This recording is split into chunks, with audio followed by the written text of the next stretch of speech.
A good one. All right. Oh.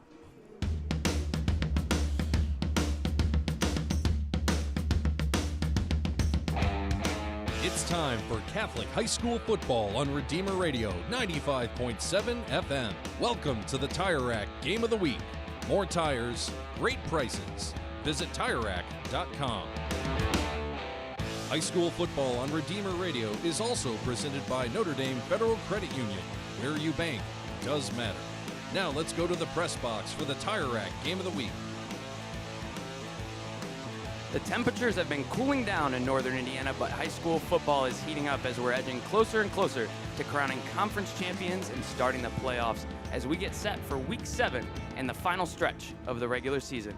One of those teams looking to capture its second consecutive conference championship and make a run in the postseason is the Penn Kingsmen, who tonight sit at 4-2 and 2-0 in the NIC. However, they will visit the 2-4, 1-2 St. Joseph Indians, who are looking to bounce back after a loss to Elkhart last week and build some momentum heading to the postseason. Welcome to the Tire Rack Game of the Week. Visit TireRack.com, the way tire buying should be.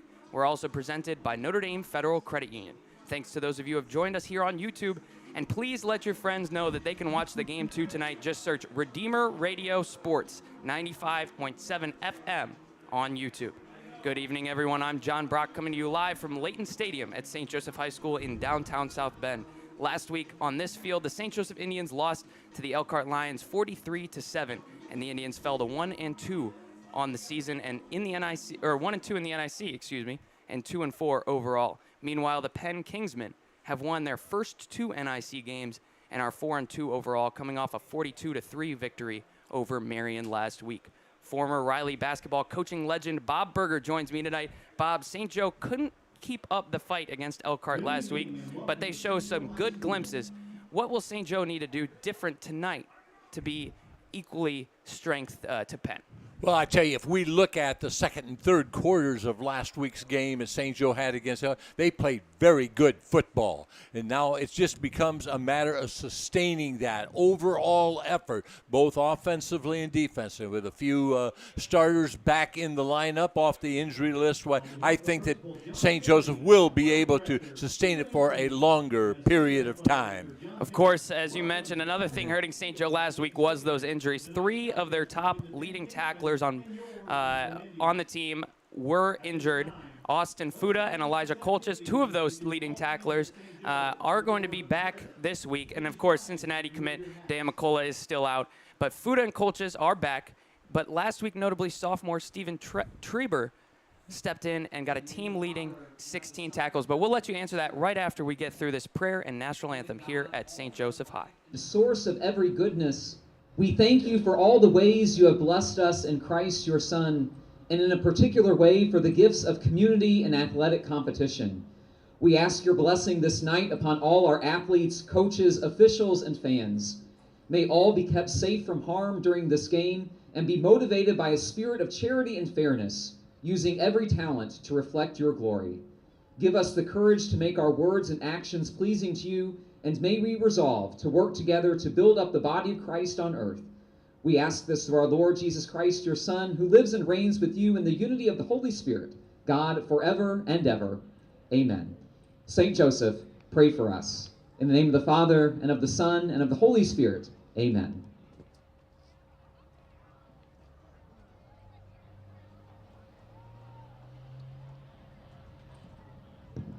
Now please welcome the St. Joe High School Marching Band.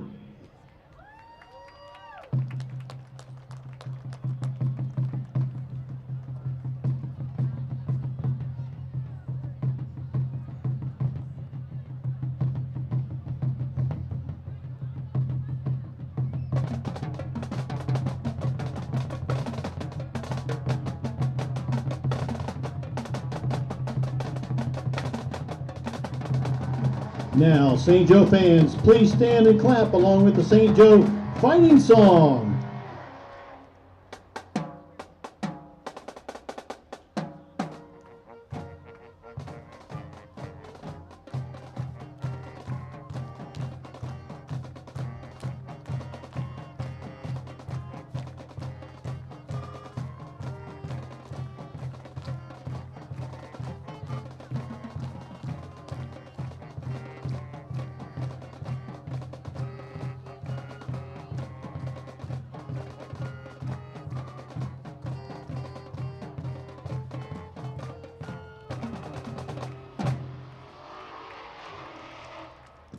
Please remain standing and remove your caps for the playing of our national anthem.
Let's hear it for your St. Joe Marching Band. And what a great performance by the St. Joe Marching Band there. So getting back to what we were talking about, Fuda and Colches for St. Joe are going to be back tonight. And, of course, Stephen Treber did a great job filling in. How do you think this defense is going to come together for St. Joe? Well, I think with Colches and Fuda back, two of the leading tacklers, two upperclassmen that have really got a lot of playing time, and I think that's going to give St. Joseph's a little boost tonight on the defensive end, which they're going to need going against Penn's high-powered offense. But you can't go without mentioning Treber, Stephen Treber. Just the job that he came in as a starter, fill in for injured players, and led the team in tackles. I believe had 16 tackles, solos, and assists. So I think one thing that Coach Downey has now, he knows that he can put Treber in and not miss a beat. He has guys that he can rely on, which he's going to need. As you mentioned, they will have their hands full against an arsenal of weapons from Penn. Last week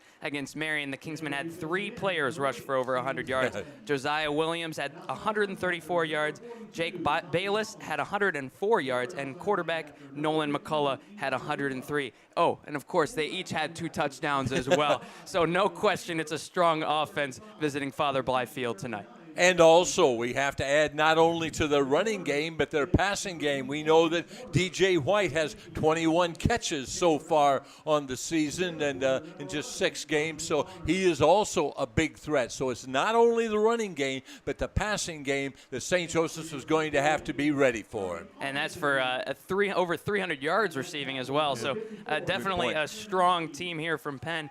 And, of course, Penn is coached by Corey Yeoman in his 20th season, and he's earned a record of 195 and 53 in that time. And Ben Downey is now in his 2nd stint at St. Joe. He's 53 and 31 in his 7th season, of course, the first year in his 2nd stint. And now it's time for our keys to the game, brought to you by Christensen Furniture. Bob, you have those? Okay, St. Joe, Coach Downey says his team is going to need to play hard, play smart, and have fun. They need to win the field position battle on special teams, prevent explosive plays with their defense, communicate well, and play with passion instead of emotion on offense. For the Penn Kingsmen, Coach Yeoman says that the Kingsmen need to limit big plays, keep the ball in front of them, and tackle well on defense. On offense, he says they need to recognize and take advantage of what is there and find a way to move the sticks and get those first downs. And those were the keys to the game, brought to you by Christensen Furniture. Of course, we don't have a sideline reporter here at St. Joe tonight. So, Bob, you're doing a great job stepping in. I was Mr. Sideline, right? Yes, okay. Yes, you did a great job stepping in there and filling in. Of course, we still do have our student interns assisting us, Murphy Wigington, William Thane, Brady Mansfield, and Brian Gring helping us out.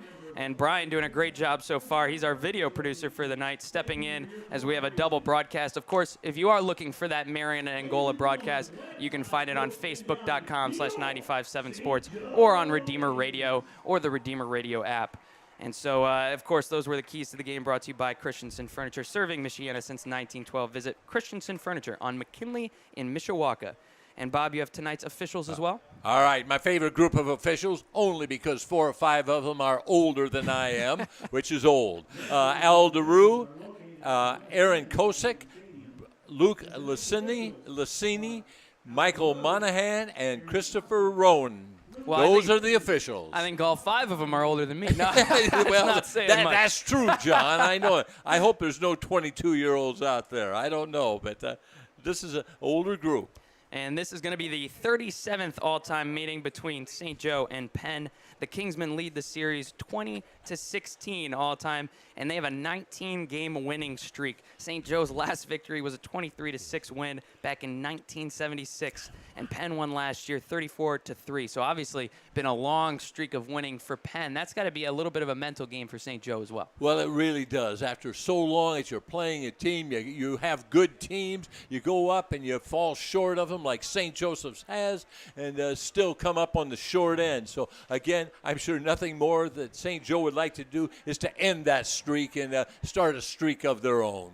I think they absolutely would, and we aren't sure who's going to be receiving the ball first yet. They haven't made the motion. So we're going to go through some starting lineups, but we're just going to start with the Penn Kingsmen's offense. As we talked about, they've got a very strong offense led by number 6, the quarterback, Nolan McCullough. He is 46 for 86 on the year, 53.5% for 516 yards and 4 touchdowns. But he also has 6 interceptions. He's averaging 86 yards per game, but not to mention he's also a great running threat, one of the leading rushers, the 3rd best runner for the team, but he had over 100 yards last week. He's got 43 rushes for 245 on the season and 5 rushing touchdowns. So or 7 rushing touchdowns, excuse me. Had the wrong number written down, but he's definitely a threat out there getting the ball every play.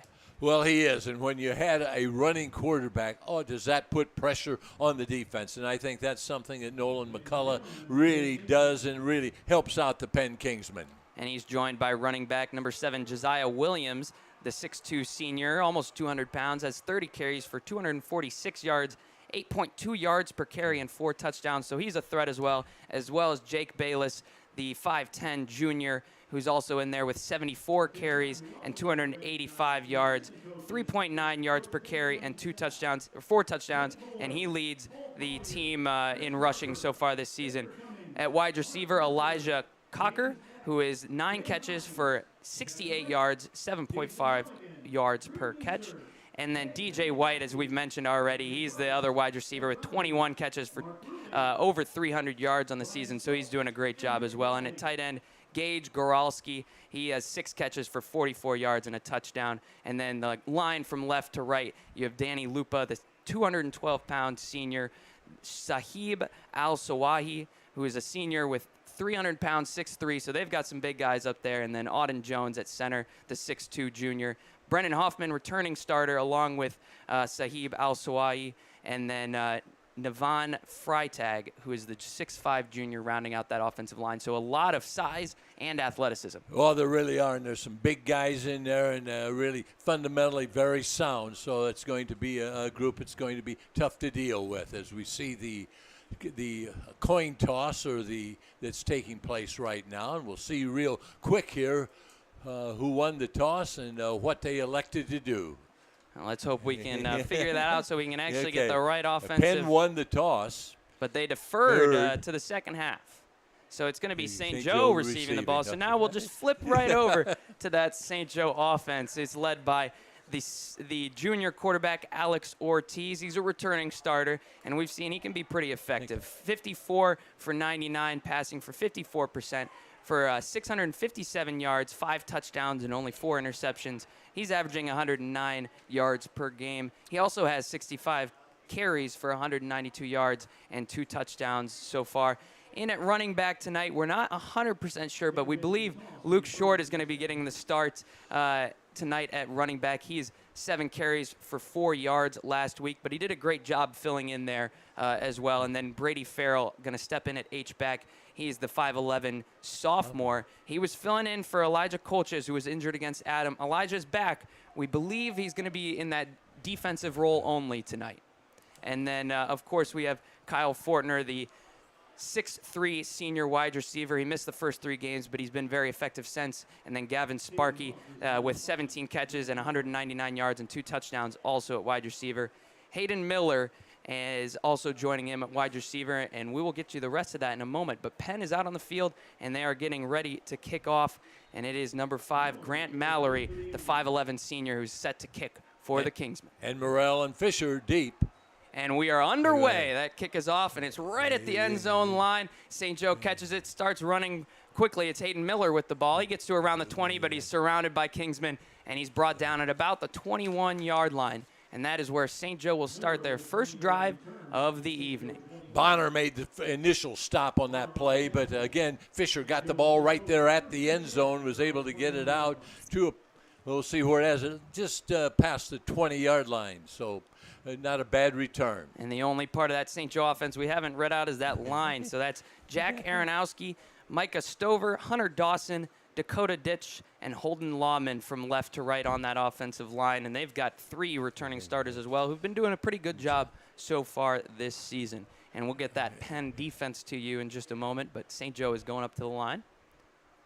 And they've got 2 receivers to the right, 1 to the left as they're in their light blue jerseys heading from right to left this evening to start the game.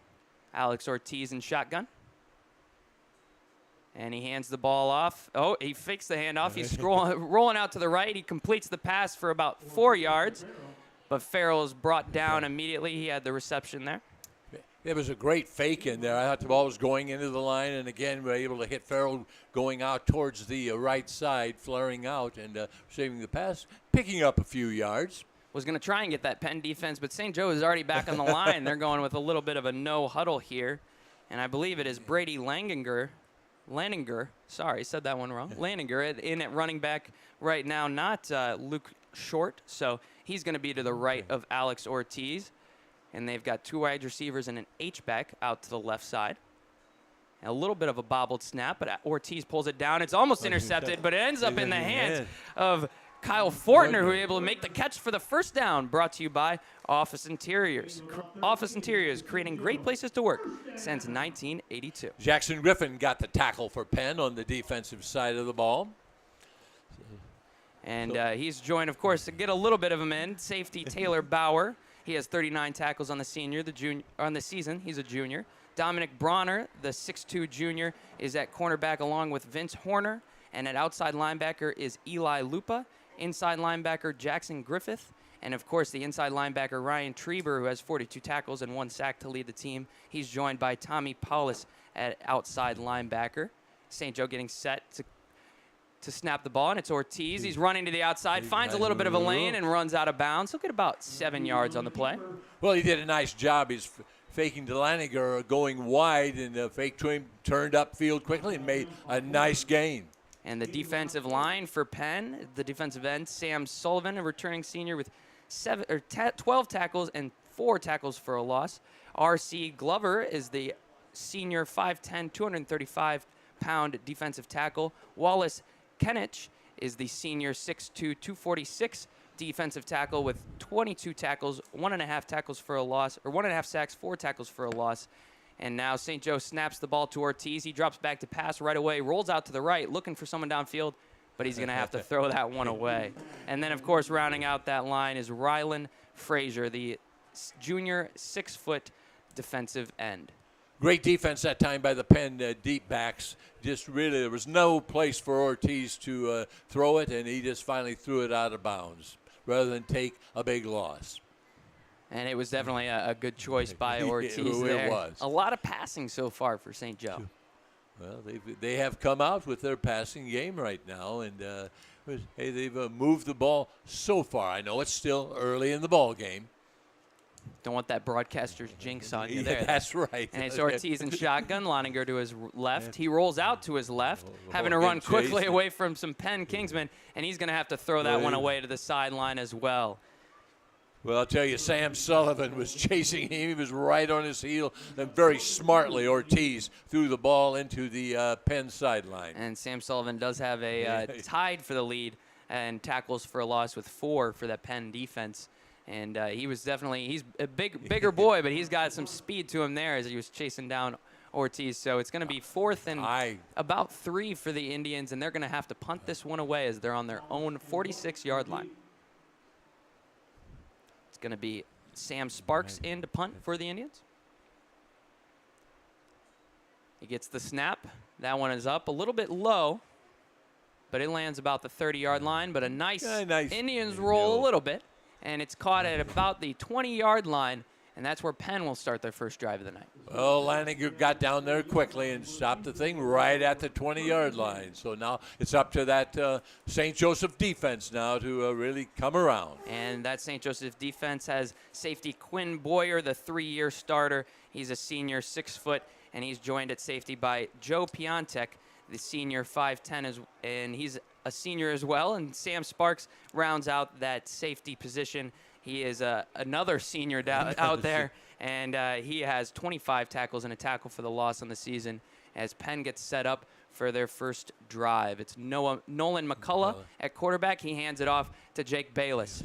Bayless up the right-hand side of the field, and he runs out of bounds, but he's going to get the first down, brought to you by Office Interiors. He gets a gain of about 15 and gets to his own 35-yard line. Antonio Morel forced him out of bounds. We saw Antonio had a nice interview on Redeemer Radio. I won't say Radio, on the website.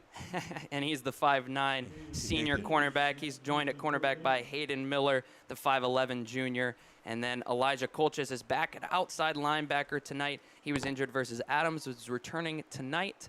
And now Nolan McCullough is back in shotgun with Bayless to his right. Gets the snap, hands it off immediately. Bayless sneaks through some tackles, but only makes it about 2.5 yards, 3 yards upfield before he's stopped by that St. Joe defense. Again, Bayless did a nice spin on there, kind of got a couple extra yards, was hit right at the line of scrimmage, but able to come up with about a 3-yard gain on the play. And Colchis, as we mentioned, back at linebacker. Also back at linebacker, Austin Fuda, who was injured against New Prairie. He's a 6'4" senior with 45 tackles and 2 tackles for a loss so far. And, of course, another senior rounding out that linebacker group, Jack Aronowski, the 6'5" senior. And he's a returning starter with 45 tackles and 2 tackles for a loss. Nolan McCullough gets the snap and rolls out to his left, looking downfield. Tries to throw the short pass, but that one's just out of the reach of his target there. It was just a little bit high. I think that time, I believe it was intended for Maverick Brown, I believe. And he couldn't quite bring that one Brown, down. Excuse me. I believe that Cole Bennett, I believe. I believe that was Cole Bennett. Those 2s and 8s are getting messed yeah, up. one of their he's one of their rotating tight ends for Penn. Of course, and then on that defensive line for St. Joe, Caleb Boyd, the 5'10" junior, Santana Suarez, the 5'6" junior, and Corey Smiley, the 6'4" junior, as they line up and they jump off sides. A hard count by Penn there, and the flag comes out. We're going to see if anyone pointing at everybody else right now. And it is going to be an offsides on St. Joe. Oh, no, it is a false start against the Kingsmen, so someone must have flinched. Someone must have flinched on that side. Good heads up that time by St. Joseph, and really able to push the Kingsmen back another 5 yards. And a great eye by the referees, seeing a little better than we did from up here. So Penn will move back a few yards there. They're going to be set up for a 3rd and about 13 here early in the game. 9:11 left in the first quarter as Penn on their first drive is trying to get across that 40-yard line. And Nolan McCullough with Jake Bayless still back at running back in shotgun. 2 receivers to the left, 1 to the right. He rolls out to the left, looking downfield to pass, but he's pressured. He finds a lane, cuts up field, gets past the 40, down past the 50 for the first down. Brought to you by Office Interiors. Austin Fuda got his first tackle since the New Prairie game. Caught up that time with McCullough to make the stop, but a first down for the Penn Kingsmen. And a great heads-up play there by McCullough, finding a lane when the pass was not there, and making a heads-up play on 3rd down to get the conversion. Really was. It was just, he really seems to be very calm and cool back there, and really can read the defense as well. And McCullough is signaling to his receivers. He still has Bayless to his left in shotgun. Oh, and it looks like they're going to go with a hard count again, and a flag comes out. We'll see who this one comes. Let's see here what's going to happen. And this one is going to be an That's offside right. against the Indians. So far, a lot of mental games being played by Penn, going with the hard counts. And didn't work the first time, but they get the 5 yards back now with the offsides against St. Joe. Again, that hard count sometimes, you really have to be disciplined, don't you, John, to don't jump. You definitely do. You have to be watching the ball and not listening with your ears. So now they're going to line up. It's going to be 1st and 5 for the Kingsmen. McCullough gets the snap, hands it off to Bayless. He cuts to the left, and he gets about 5 or 6 yards, but that's going to be enough for the first down. Brought to you by Office Interiors. Aronowski that time got the tackle for the St. Joseph Indians, but not till he, they did give him a first down. And the chains are having a little is difficulty. going a little slow there, but it was a close one. It's right at that first down mark, but they're going to mark it as a first down. Right. So Penn will have 1st and 10 heading into St. Joe territory at about the 37-yard line. Nolan McCullough back at quarterback, still Bayless to his left. And he goes to pass quickly, finds a guy out in the flats, and that's going to be DJ White for the catch, the leading receiver for the Kingsmen, and he's going to get about 9 yards on that reception. Quinn Boyer made the stop, but again, like you say, White is one of their better receivers, and I think you're going to see the ball going to him frequently when they get into a passing situation. Yeah, and that one looked like Penn recognized that they had a little bit of advantage in the flats, and they had a fast guy in White who could make the quick catch. So a little pre-snap read there. Now Penn lining back up, just one receiver split out to each side. McCullough and Bayless still in the backfield. St. Joe looking like they might blitz. But a flag out early as Bayless gets the ball and only gets a couple yards forward before he falls to the ground. Well, I think that the defense really plugged things up very quickly, and at the bottom of that pile was Jack Aronowski, who's had a couple of tackles so far tonight. Well, and it looks like there was actually a false start against the Kingsmen there, so maybe so many blue jerseys right there inside the tackle box and caused someone to move a little early for Penn. So they're going to move back 5 yards after that play, and it'll set up a 2nd and about 6 yards for the Kingsmen as they're heading into St. Joe territory on the St. Joe 32-yard line. There's 7 minutes and 8 seconds left in this first quarter here at St. Joe High School in our TireRack Game of the Week, presented by Notre Dame Federal Credit Union, as Penn Kingsmen are taking on the St. Joe Indians as it's tied 0-0 here early in the game. So Nolan McCullough at quarterback, lining things up for his Penn Kingsmen. He's in shotgun, gets the snap, hands it off to Bayless. Bayless up the middle, charging forward, and he gets about 6 yards right at that first down marker. It seems like they keep lining it up right to that first down marker, and we're going to see if there was enough to get that first down. Quinn Boyer got the tackle. At the offensive line for Penn right now is really doing a very good job opening up those holes where they can get 4 or 5 yards a try. And it looks like that offensive line pushed just far enough to get that first down, brought to you by Office Interiors. So Penn having a nice, slow, consistent running drive here so far as McCullough lines up in shotgun again. Bayless to his right, 2 receivers to the left this time. He gets the snap, hands it off to Bayless right away. Contact is made right at the line of scrimmage, but he's able to fall forward for about 4 yards. That'll set up 2nd and 6 on the St. Joe 22-yard line as Penn keeps inching forward towards the end zone. Yeah, Bayless is a strong runner. He, you think he's going to you stopped him at 2 yards, he gets 5. You think you stop him at the line of scrimmage, and he gets a couple of yards. So just a very strong runner, Bayless is. He definitely is. That's why I'm not sure exactly how many times they've handed it off to him, but quite a few so far tonight. He is, in this first drive, already has plenty of carries and yards so far. And so we're going to see he's in the backfield again next to McCullough and 2 receivers out to the left, so we'll see what they go for here. They're going to go to the immediate pass. He's looking downfield, and he finds a receiver whose knees down as he catches the ball, but it will be a completion, and that's going to be Austin Esol who makes the catch. He's one of their rotating receivers for the Penn Kingsmen. Yeah, I think he was down when he caught it. I mean, his knee was down. He tried to get up, but he was hit immediately just in case. So it's Isol with the catch, and he gets it down to pretty much the 10-yard line. So it's going to be 1st and goal for Penn here with 5:11 left in this first quarter. They're taking a nice long drive here, and they're getting down to that 10-yard line. McCullough in shotgun, Bayless to his left, hands the ball off to Bayless. It's clogged up in the middle there. He's trying to find somewhere to go, but he's tackled down right at about the the 9-yard line. They're going to say he got to the 8-yard line with forward progress. So it'll set up second and goal from the 8-yard line. 4:45 left to play in this first quarter. Elijah Cole just got the tackle, coming back again from the New Prairie game when he was injured and did not play last week against Elkhart. Got his nose in there on that one.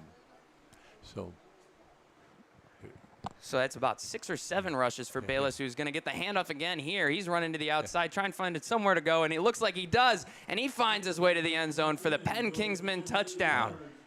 And so it is Jake Bayless rushing in for the touchdown for the Penn Kingsmen with 4:23 left here in this first quarter, and they strike first, and it's 6-0 Penn Kingsmen with the lead with 4:23 here and pending the point after attempt. Well, it was a very time-consuming drive that time, and they just kept getting that 5-6 yards, 3-4 yards every time out, and eventually Bayless put it in the end zone. And now they're lining up for the point after attempt. And Grant Mallory pushes that one just over the crossbar, so that one will be good. It'll be 7-0. Penn jumps out to the lead, 4:23. We'll be back right after this on Redeemer Radio. Hi, I'm Brady. I'm William. And I'm Murphy from St. Joseph High School. I'm Claire. And I'm Ian from Marion High School. Because of Tire Rack, Students like us get to test drive What it's like to be a part of the broadcasting world. we're the 2022 95.7 Sports football interns. Tire Rack makes our program roll smoothly. Not only do we gain miles of experience, We get class credit too. For more tires, And great prices. visit TireRack.com. Thank you, Tire Rack. Hi, this is Tony Letcher. I'm a lifelong Michiana resident and a licensed insurance agent with Health Markets. I can help you find the right health or Medicare plan to fit your needs. The great news is my help is no cost to you. No catch, no gimmick. I work with nationally recognized carriers to find the right plan that works for you.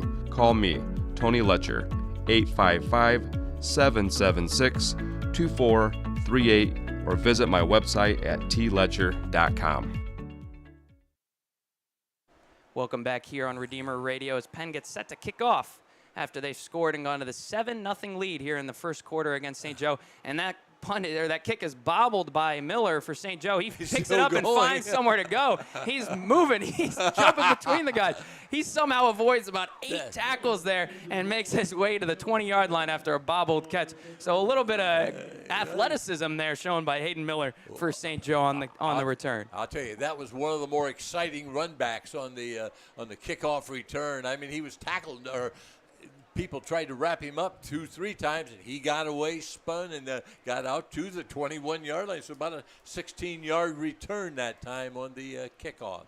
And so a little spark of energy there. Definitely one of the more entertaining. I'm happy that tonight everyone who's listening can see what we're talking about on this YouTube stream. But St. Joe setting up for their second offensive drive after Penn took a lot of time off the clock on their 80-yard scoring drive, capped by the touchdown by Jake Bayless on an 8-yard run. So St. Joe Ortiz getting the snap, handing it off right away.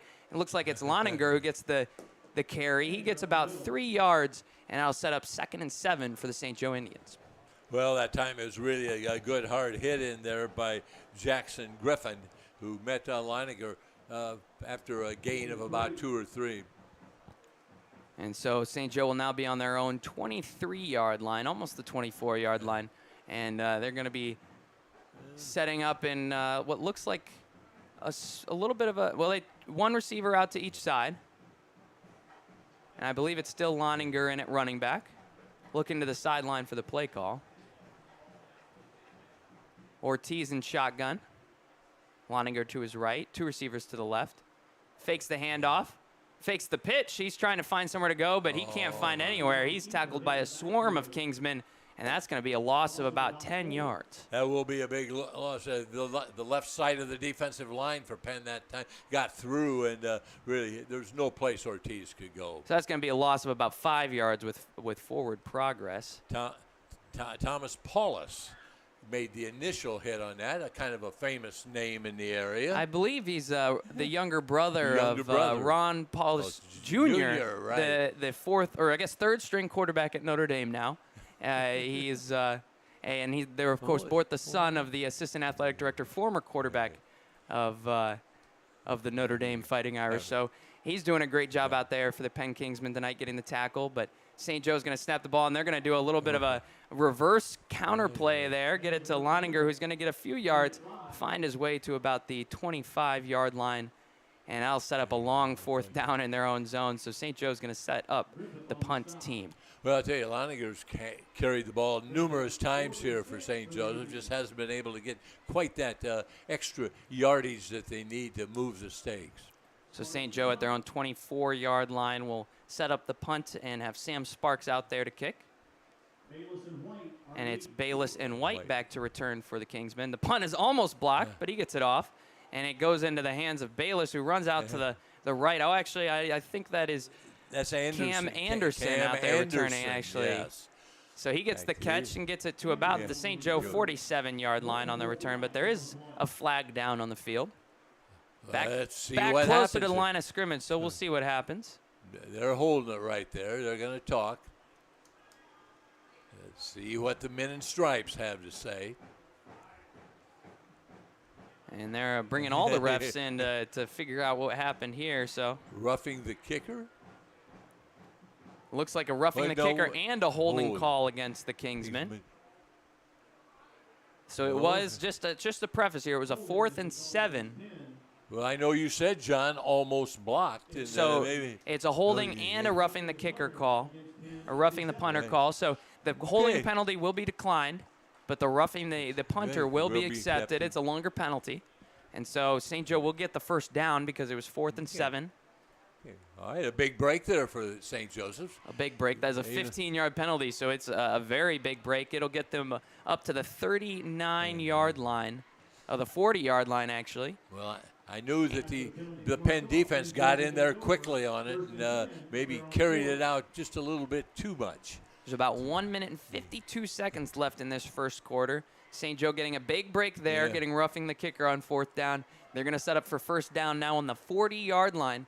And Ortiz is in shotgun, still with Leininger to his left. 2 receivers out to the left as well. The snap is bobbled. Ortiz does a great job of picking it up. He rolls out to the right, but that one's blown dead. I wonder if they're going to say his knee touched down when he picked up the ball. That would be my guess, John. Yeah, I guess they are calling the knee down, I think they're going to say when that ball hit the ground, when he went to pick it up, his knee was down. So it's going to set up a 2nd and 15. So after a big break, it's going to be St. Joe's 2nd and 15 now with 1:22 as the clock winds down in this first quarter. St. Joe looking the sideline to get the play. 2 receivers out to the left and an H-back. Leininger behind Ortiz in shotgun. Ortiz rolls out to the left, followed by a lot of Kingsmen. And he throws that one down. It's almost intercepted, and it goes right through the hands of Dominic Bronner for Penn, but falls to the ground, so it'll set up 3rd and 15 for the Indians. I don't know. Bronner may have been out of bounds or close to out of bounds, but still it was a pass that was incomplete by the St. Joseph Indians. And so now it'll be 3rd and 15 after St. Joe got that big break on the 4th down punt. Now they're in a 3rd and long situation again. Now's the time, you'd like to see them take advantage of that. They got a break on the roughing the kicker, and you'd like to take advantage of it. Now they're, like you say, John, they are 3rd and long.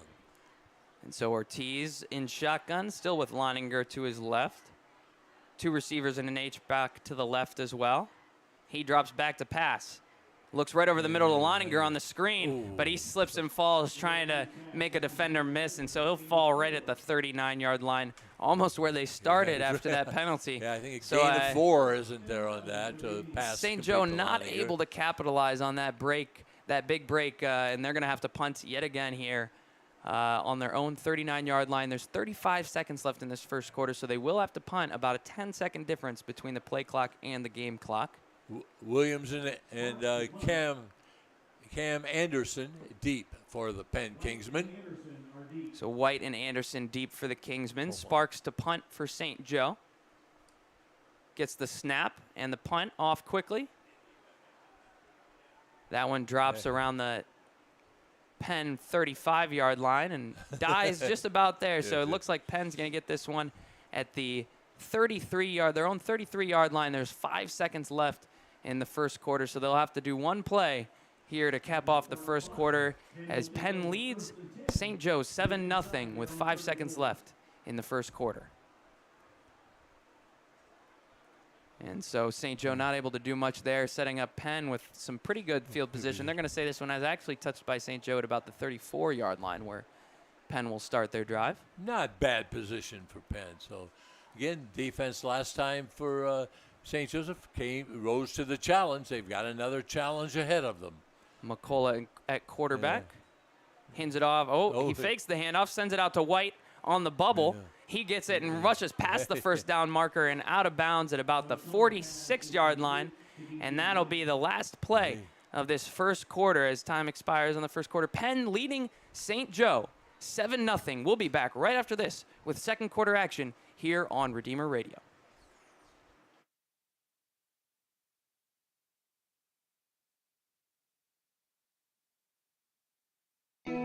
Are you paying more than you should for things that don't really bring you peace? Struggling to meet your financial goals? We can help.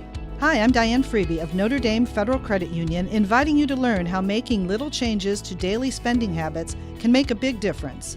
Schedule a free financial checkup today at NotreDameFCU.com/elevate. That's NotreDameFCU.com/elevate. You already share our values, why not share in our benefits? Notre Dame Federal Credit Union.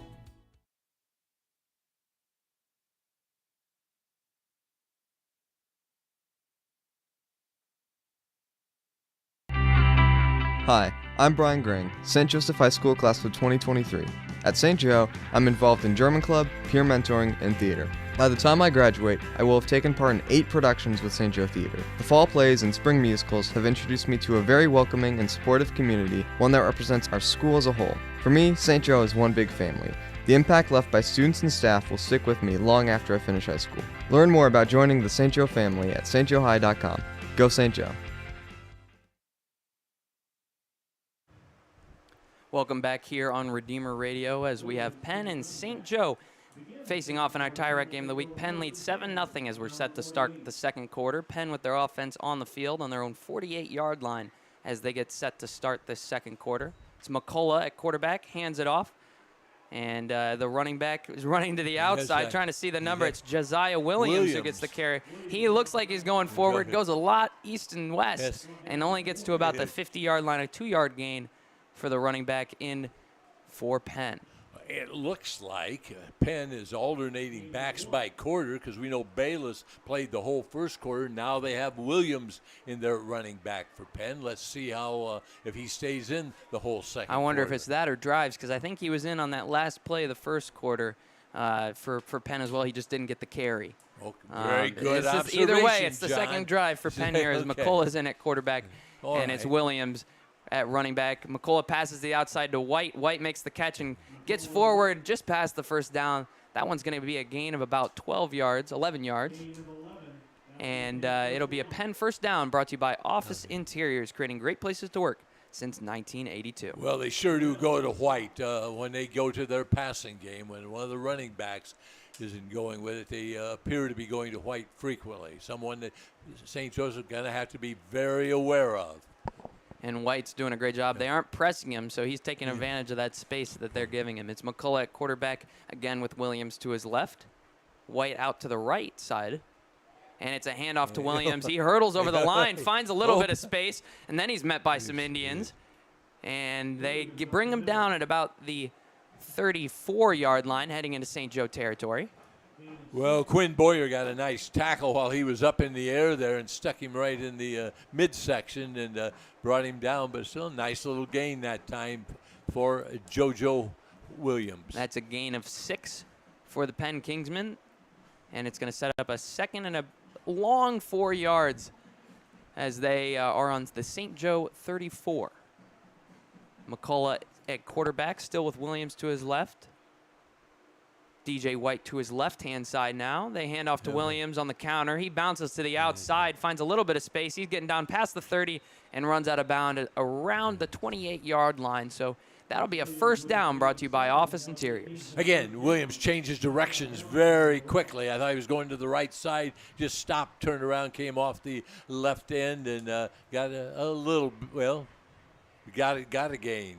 How long, what was that gain on that one? I believe that was a gain of about 6 yards. 6 yards? Okay. And right. so 6 or 7 yards, he'll get the first down. Yeah. They'll be set up on the 28-yard line as McCullough's in a long shotgun with Williams to his right. And now DJ White, as we will make sure you all know, is to his right-hand side.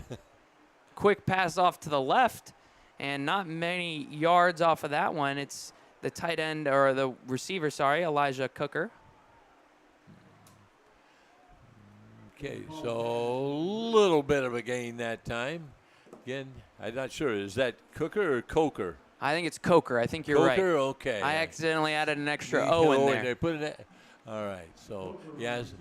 So Although guess I don't know, they announced Coker in the stadium. Cooker, Okay. Coker. Either way, you're right. You're right. All right, I'm sure. So either way, he's back in at the left receiver, and DJ White to the right of McCullough at quarterback. Williams in at running back. And they're going to go with a hard count again as St. Joe looks like they're going to jump offside, but we'll see if anyone moved on Penn's side. Doesn't look like they did. They're going to call offsides against St. Joe there, so an extra 5 yards for Penn here on first down.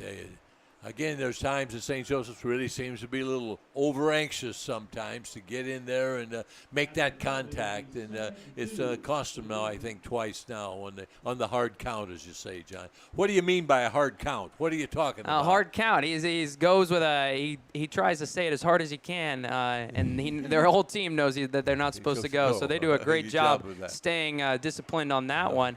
This time it's St. Joe's defensive line that's disciplined as they fight their way through to Williams and tackle him in the backfield. So they're going to lose about a yard on that play, I believe. Actually, they're going to give him a little bit of forward progress, I think. Okay, I thought maybe there was a tackle for a loss there on that play, but I guess they did get some forward progress. Put him at about 1 yard gain there, so it'll set up a 3rd and 4 here for the Penn Kingsmen. And they are definitely doing a great job tonight of these long drives and managing to get those first downs with a good, slow tempo.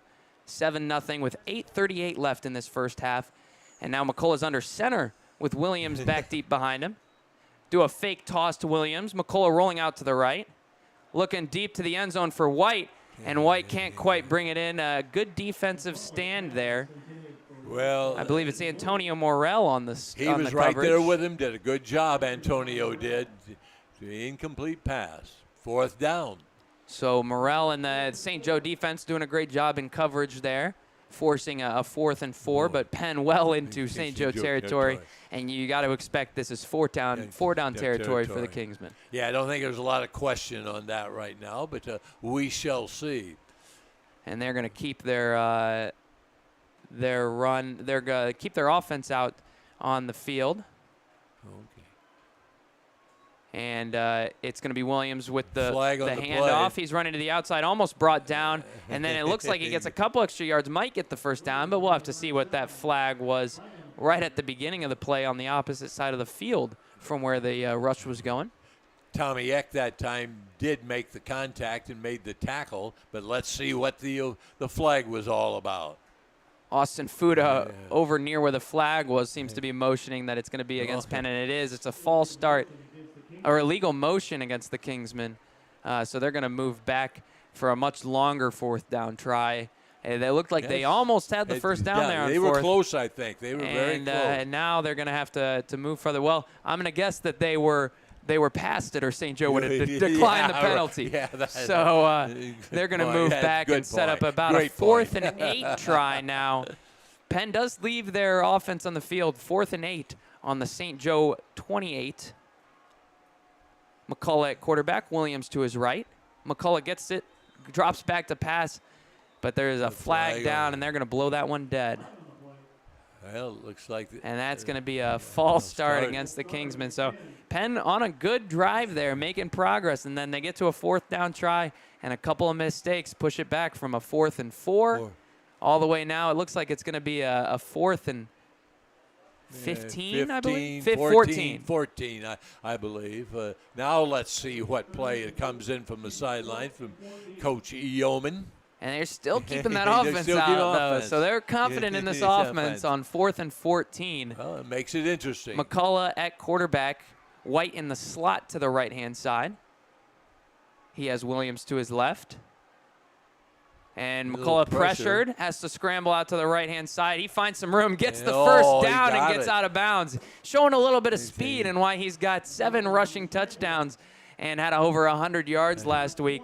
He's able to find some space, dance down the sideline, and get that first down. Brought to you by Office Interiors. Well, they got that, and that would have been a nice stop there for St. Joseph, but you got to give McCullough a lot of credit.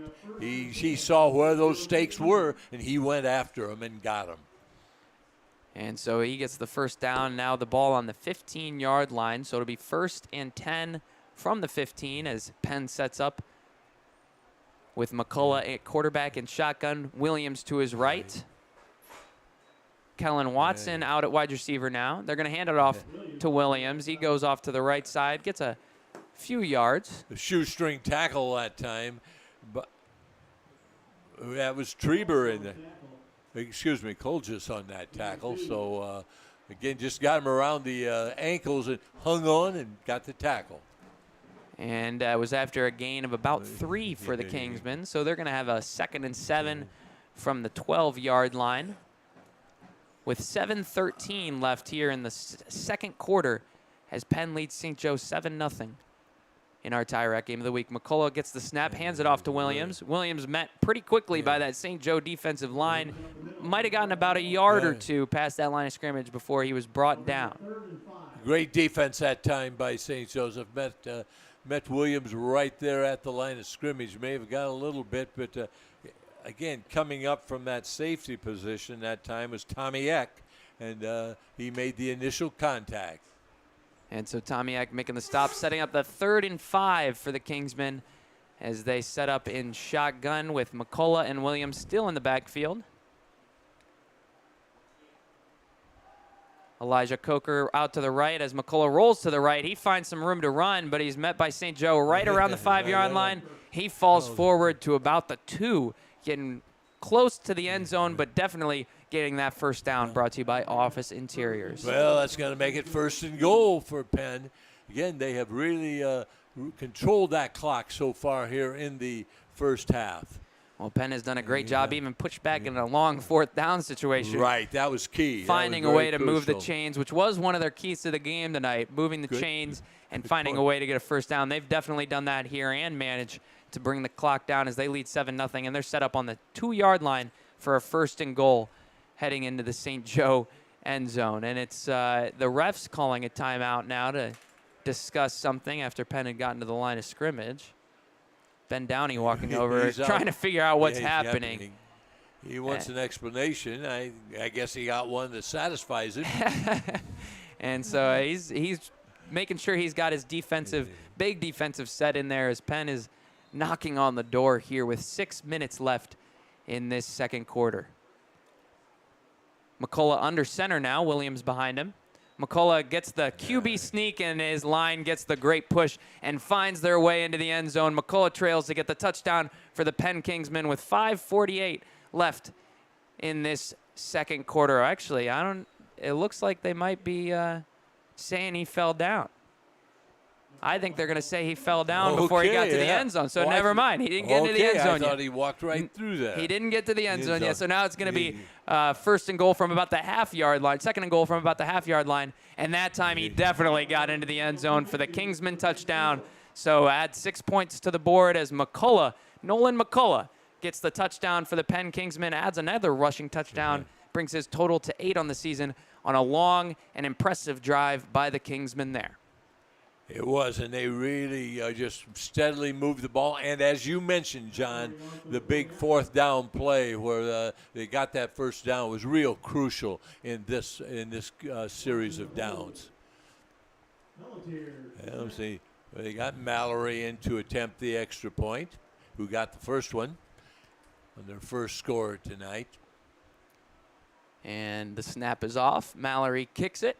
And that one looks like it's through the uprights. So that's going to bring it to a score of 14-0 with 5:25 left to play in this first half. Penn leading St. Joe in our Tire Rack Game of the Week. We'll be back right after this on Redeemer Radio. Welcome to Tom's Car Care Center. Thanks. I'm here for an oil change. How long do you think it'll take? Need to finish up some work and then stop and pick up lunch somewhere. Well, if you need to work, we have free Wi-Fi here at Tom's Car Care, and our Coffee Spot Cafe has great choices from soups to sandwiches, salads and wraps, and a great place to sit down and enjoy your food. Really? I can do all that here at Tom's Car Care? Sure. You can even run your car through the Waterworks car wash after we're done. Wow, what a time saver. Thank you. Tom's Car Care has it all. Tom's Car Care, the Coffee Spot Cafe, and the Waterworks car wash, located at 3201 Sugar Maple Lane in South Bend.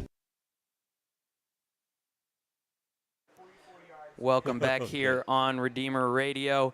It is Penn leading St. Joe 14-0 here in the second quarter with 5:25 left to play in the second quarter of our Tire Rack Game of the Week. We'd like to tell you, if you're tired of time-consuming fundraisers, Elevate from Notre Dame Federal Credit Union can help. One local high school receives over $800 a month in benefits for academics and athletics. Contact Diane Freeby for more information at NotreDameFCU.com/elevate. Penn getting set to kick off after scoring the touchdown on a long drive with a lot of fourth down situations, and Nolan McCullough eventually pushes it into the end zone. McCullough has 44 yards on the night in 5 carries, so he's had some big ones. And a lot of clutch situations, getting the fourth down and the touchdown. Yeah. And now Hayden Miller with the catch for St. Joe, and he's brought down quickly. And it looks like it was actually Jake Bayless, the running back, in on coverage there, getting a great tackle around the 21-yard line, which is where St. Joe will start their drive with 5:20 left to play in this first half. Give Bayless great credit for getting down there and making that tackle. He just about beat the ball down there. He was very quick, has that great quickness and speed. Hoosier Spring Company is a leading manufacturer of compression springs for hundreds of the world's top aerospace, military, and industrial companies. Hoosier Spring has been based right here in Michiana since 1954, and they are passionate about giving back to our local community. Thank you, Hoosier Spring, for supporting Catholic high school football on Redeemer Radio. And as Catholic high school football, the St. Joe Indians are getting set up to start a drive, trying to get some points on the board here in the first half. And it's Ortiz in at quarterback. He's in shotgun. And it looks like a new running back in the game, Luke Short. He gets the carry up the middle for a few yards. Now, is this St. Joe's third offensive? I believe it's their third series of the night. Yes. So they 2 punts to start out. Okay. Yes, and so Penn has really kept that St. Joseph offense off the field. And I believe they haven't. St. Joe offense hasn't been able to get past the 50-yard line yet tonight, and they're going to look to do that here. 2 receivers out to the right. Ortiz in shotgun. Short to his right. Short gets the handoff, but he's met quickly by the Penn Kingsmen defense. As it seemed like there was about 5 or 6 guys meeting him right at the line of scrimmage. And we'll see if he gets, looks like a loss of a yard on that play. Yeah, Kanesh was one of the initial contact on Short that time. Met him right there. I think they're going no gain. I think it was a loss of 1 on that one. So it's going to set up a 3rd and 6 here for the Indians. Ortiz motioning to his team, trying to call out the play. Short to his right in shotgun. Hayden Miller in the slot. And Kyle Fortner out at receiver. They hand it off. Oh, they faked the handoff to Short, but Ortiz is chased down very quickly. And that's going to be Jackson Griffith, the junior linebacker for Penn, with the tackle for the sack there as he takes Ortiz down. And that's going to be a big loss, and it'll set up a 4th and about 12 for a 5-yard loss there, setting up a 4th and 12. And St. Joe's going to have to bring out the punt team again. That's their second 3 and out of the night for the Indians. So not too much movement there on offense. No, the defense for Penn that time got through very quickly. It wasn't even allowed to make any movement. So Sam Sparks with the punt. Great spin on it. Falls right to DJ Whited at the 52-yard or at about the 50-yard line, and he runs a little bit backwards. He catches it at the 50-yard line, runs around, and ends up getting tackled at about the his own 45-yard line. Yeah, so he lost about 5-6 yards by going backwards, trying to get a little better angle, but it didn't work that time for him. So they're going to actually put him down at the Penn 44-yard line. So that's where Penn will start with 3:10 left in this first half as they lead 14-0 over St. Joe.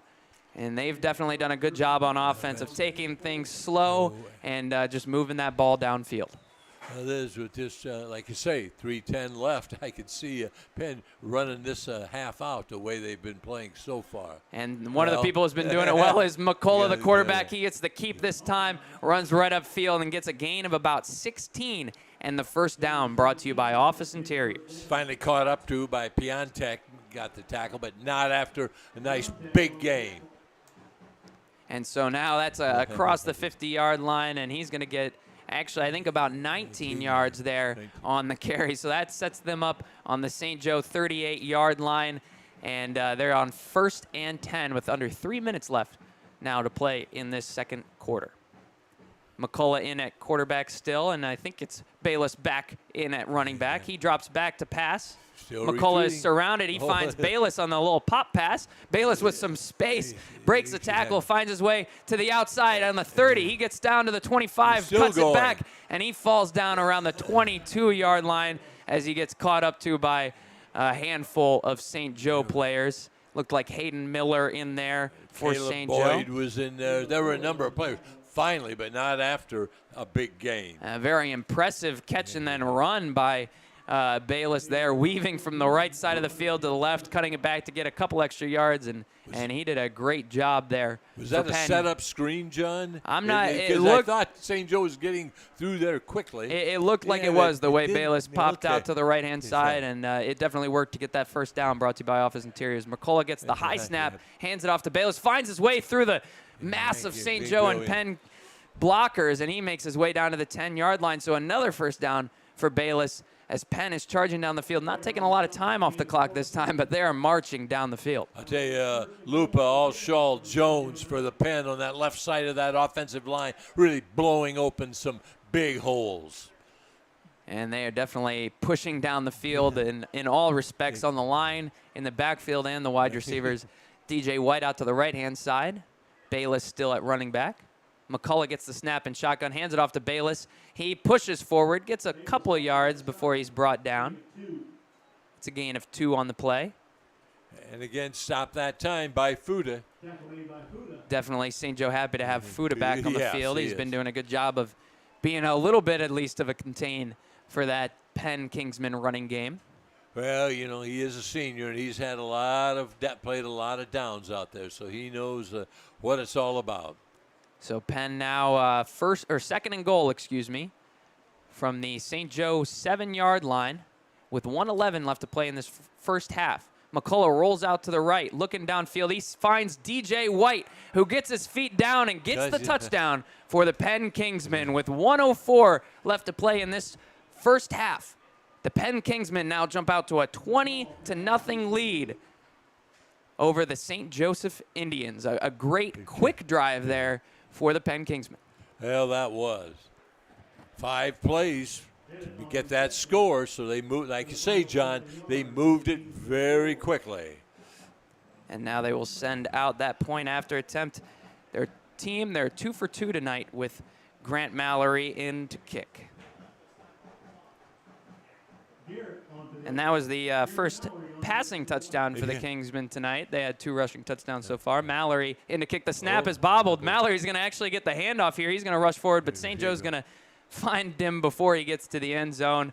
And so he's down at about the 5-yard line. They will not complete that conversion. So it's going to stay at 20-0. Penn with the lead. 1:04 left to play in this first quarter.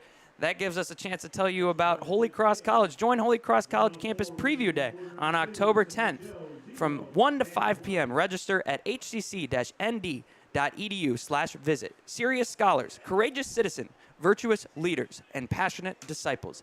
These are the students and graduates of Holy Cross College. And DeWalt Fluid and Power is proud to support Catholic high school football on Redeemer Radio. DeWalt Fluid Power is a full-service air and hydraulics and tooling components distributor serving customers for over 55 years. Visit DeWalt Fluid Power, people you can trust, technology and solutions you deserve. Catholic High School Football and DeWalt Fluid Power, both honored to be a part of the Redeemer Radio football season. I tell you, we really appreciate the sponsors for this, and this keeps, St. Joe and Marion sports streamed, and you get to see it, you get to listen to it on Redeemer Radio 95.7, and I really do appreciate all the sponsors, and I think all schools really appreciate that. And they definitely do, and we appreciate that, as you said. And now Penn is getting set to kick off after their third score of the night here in the first half, with 1:04 left to play in this second quarter. Hayden Miller deep for the Indians. A high kick by Mallory, and Miller catches it around the 8-yard line. He runs out to the left side, finds a little bit of space, gets across the 20 before he's brought down by the Penn coverage team around the 22-yard line. So not a bad return that time by Miller, but the clock seems to be against St. Joseph right now. 57 seconds left here in this first half as St. Joe's taken over. They received the ball to start, so they will be kicking to start the second half. Penn will start with the ball, so they are going to have to try and work with a short clock here, under a minute, try and get a score on the board before the end of this first half. They've got Hayden Miller out in the slot to the right-hand side, trying to see who's in at running back. It's Gavin Sparkey also in at wide receiver. They hand it off. I believe it's Short at running back. He's met quickly in the backfield, probably about a 1-yard loss. You're right, that was Short, Luke Short.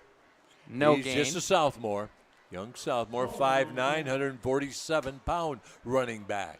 So St. Joe not pushing the clock too hard. 37 seconds left as it was a run. The clock will keep winding down. Taking their time. 22 seconds on the play clock, so a little bit of a difference. They are going to have to call another play. And it is Ortiz in shotgun, Short to his right. 2 receivers out right as well. Ortiz hands it off to Short. He's able to find his way up the middle, find a little bit of space, and get across the 30-yard line for a gain of about 6. Yeah, I got to still be short of the first down. Short is short of the first down, but Oh, that's probably... That's good, John. That's probably going to be our last play here as St. Joe's walking towards the sideline. So that'll do it for the first half of action here in our Tire Rack Game of the Week. Penn Kingsmen lead the St. Joseph Indians 20-0. We'll be back right after this with some halftime score updates and review of our keys to the game, and then some second half action. So we'll be back right after this on Redeemer Radio. Rising costs are affecting all of us, but those living in poverty are being hit especially hard right now. Hi, this is Ann Watson, Executive Director of the St. Vincent de Paul Society. We are here in our community assisting those who are struggling to cover food, rent, and utility costs. As requests for help soar, please consider giving to the St. Vincent de Paul Society to assist our neighbors in need. Go to svdpsb.org to show your support. Do unto others as you would have others do unto you. The golden rule. When you schedule a financial checkup with Notre Dame Federal Credit Union, our people will be helpful and honest and kind. They will look for ways to save you money, and when your checkup is complete, they will send $150 to Redeemer Radio. For more info, visit NotreDameFCU.com/elevate. You already share our values. Why not share in our benefits? Notre Dame Federal Credit Union. Every other baby born in this community now starts with Women's Care Center. But it always comes down to one woman at a time, one baby at a time, and one person like you who helps her choose life. You make this mission possible. Now more than ever, double down on what works. Double down on what is unconditionally loving, non-judgmental, and life-saving. Double down on love. Find out how at supportwomenscarecenter.org. Wireless radios revolutionized access to information and entertainment, but today's technology makes it even easier to stay connected with Redeemer Radio. Around the house, out running errands, or even walking the dog. Download our free app now and take Redeemer Radio with you wherever you go. You can catch all your favorite programs streaming live, or listen to past episodes of our local shows. Just search Redeemer Radio in your Google Play or App Store. The Redeemer Radio app is brought to you by Notre Dame Federal Credit Union. Get your Notre Dame game day started with Notre Dame Federal Credit Union's Irish Sports Saturdays every Saturday morning at 9 a.m. during football season. Hi, this is Angelo DiCarlo. John Brach and I will break down Notre Dame's upcoming game, but also take you beyond the field with our Focus on Faith interview. It's Notre Dame Federal Credit Union's Irish Sports Saturdays every Saturday at 9 a.m. here on Redeemer Radio, RedeemerRadio.com, and the Redeemer Radio app.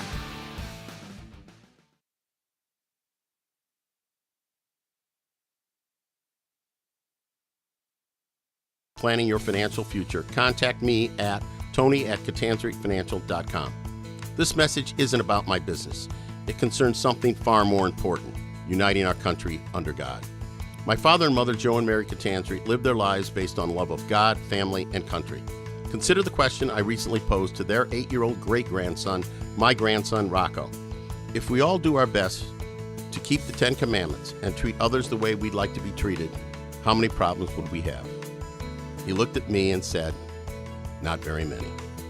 Sometimes it takes a child to open our eyes, simplify things, and help us find the truth. So let's all do our best to keep the 10 Commandments, treat others the way we want to be treated, and let's unite our country under God. For Catanzari Financial Services, I'm Tony Catanzari. Securities and advisory services offered through Harbor Investment Inc., member SIPC.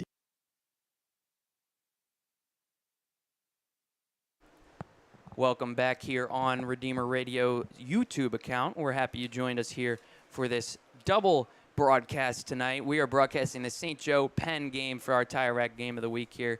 And we'd like to thank Tire Rack for being our title sponsor for high school football on Redeemer Radio 95.7. Tire Rack plays a major role in underwriting our internship program for students from St. Joe and Marion. We have 4 St. Joe interns with us tonight, including senior Brian Gring, who is serving as our video producer for this broadcast.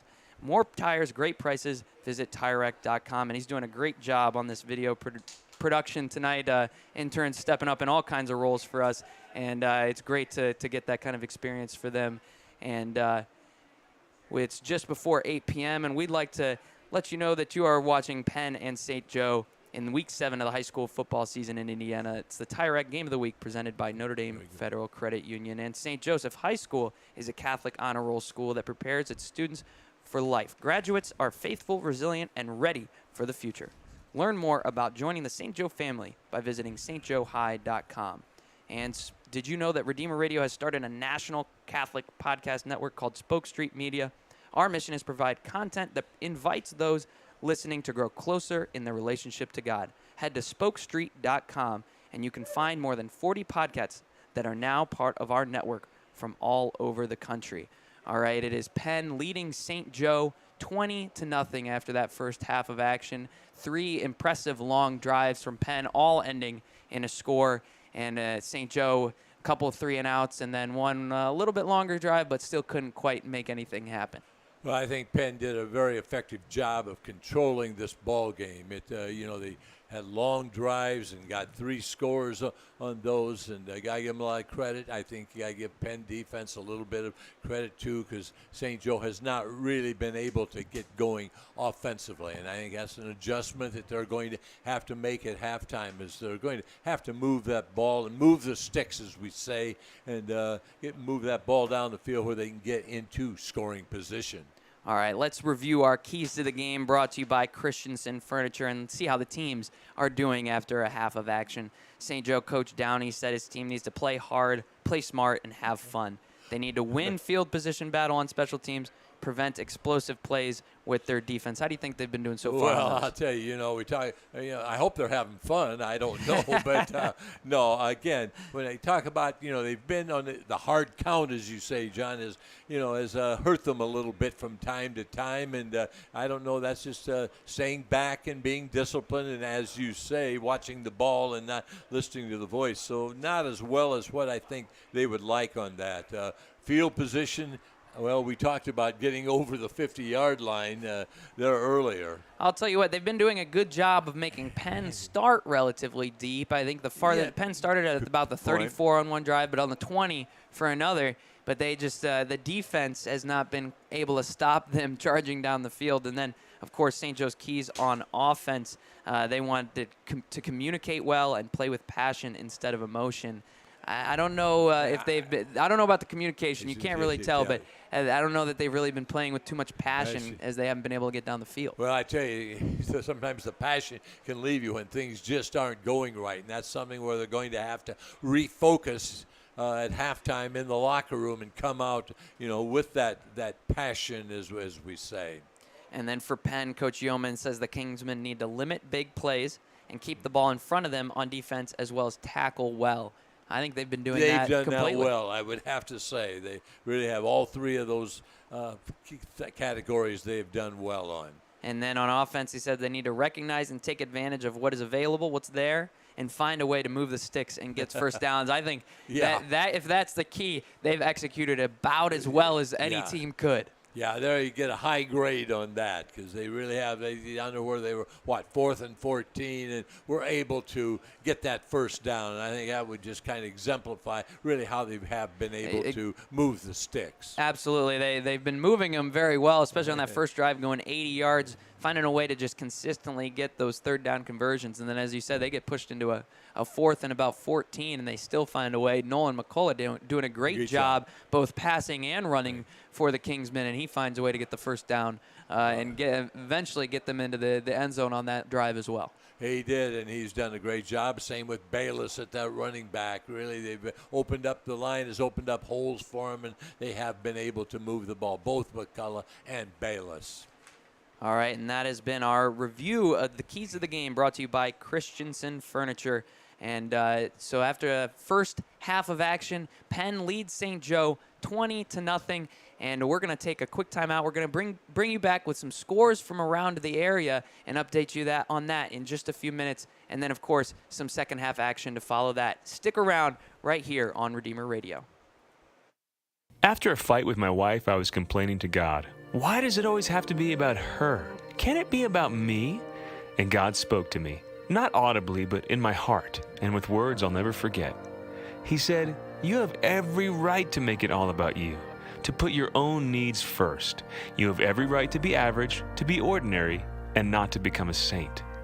Suffice it to say, I retracted my prayer. And in retrospect, I think God wasn't only calling me to holiness, but to happiness. The days I wake up and say, my wife is lacking these 5 traits of a perfect spouse, I should tell her. Those aren't my best days. The days I wake up and ask myself how I can make her the happiest wife on earth, I end up being the happiest husband. Go figure. Jesus said, whoever wants to save their life will lose it, but whoever loses their life for my sake will find it.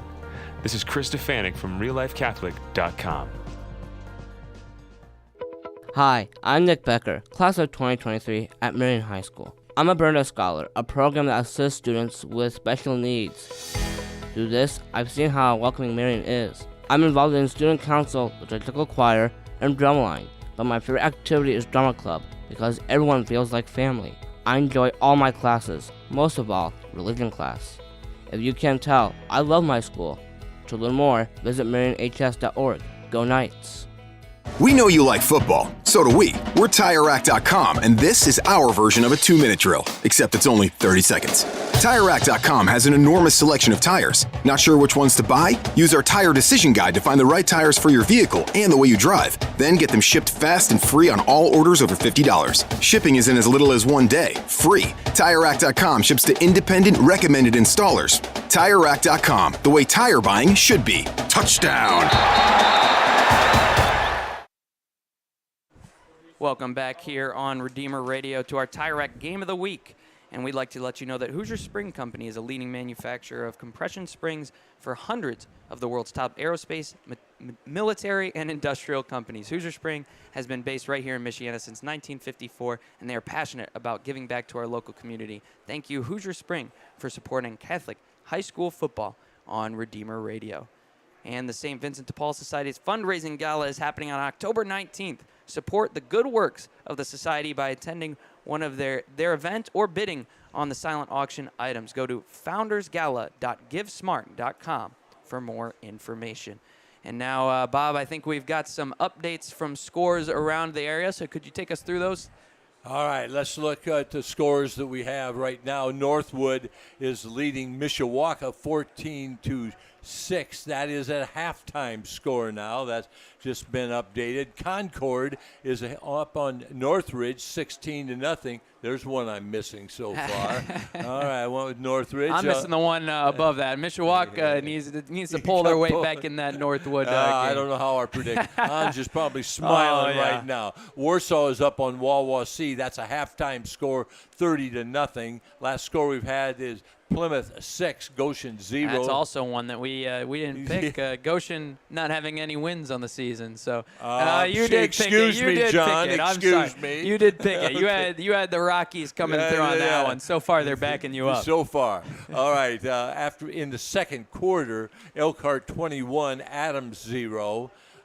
Do we have an Angola Marion score? We should. Have. We're broadcasting We're their broadcasting, game. but New Prairie is up on Riley 7-0. That is in the first quarter. Jimtown up on Washington 21-0 at halftime. So those are the scores that we presently have. I have Angola and Marion update on Redeemer Radio's Twitter account was where I was able to find it. Marion's trailing Angola 7-0 with 6:11 left to play in the second quarter. So a pretty close game over there well into the second quarter. Marion hanging around against a very strong Angola team. And well, it is. Angola's had a great year so far. They're 4-2 and lost to some very, very good teams. So Marion must be playing strong over there and hanging tough.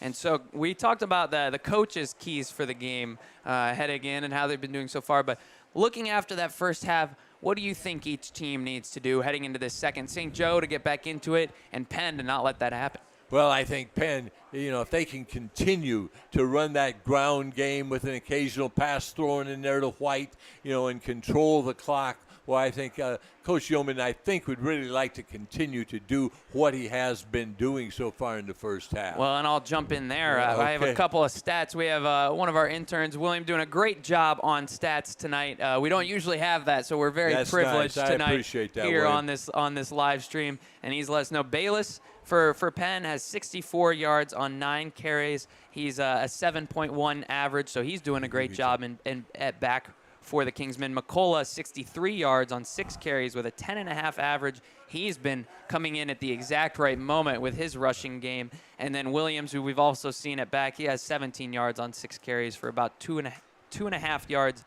average per carry.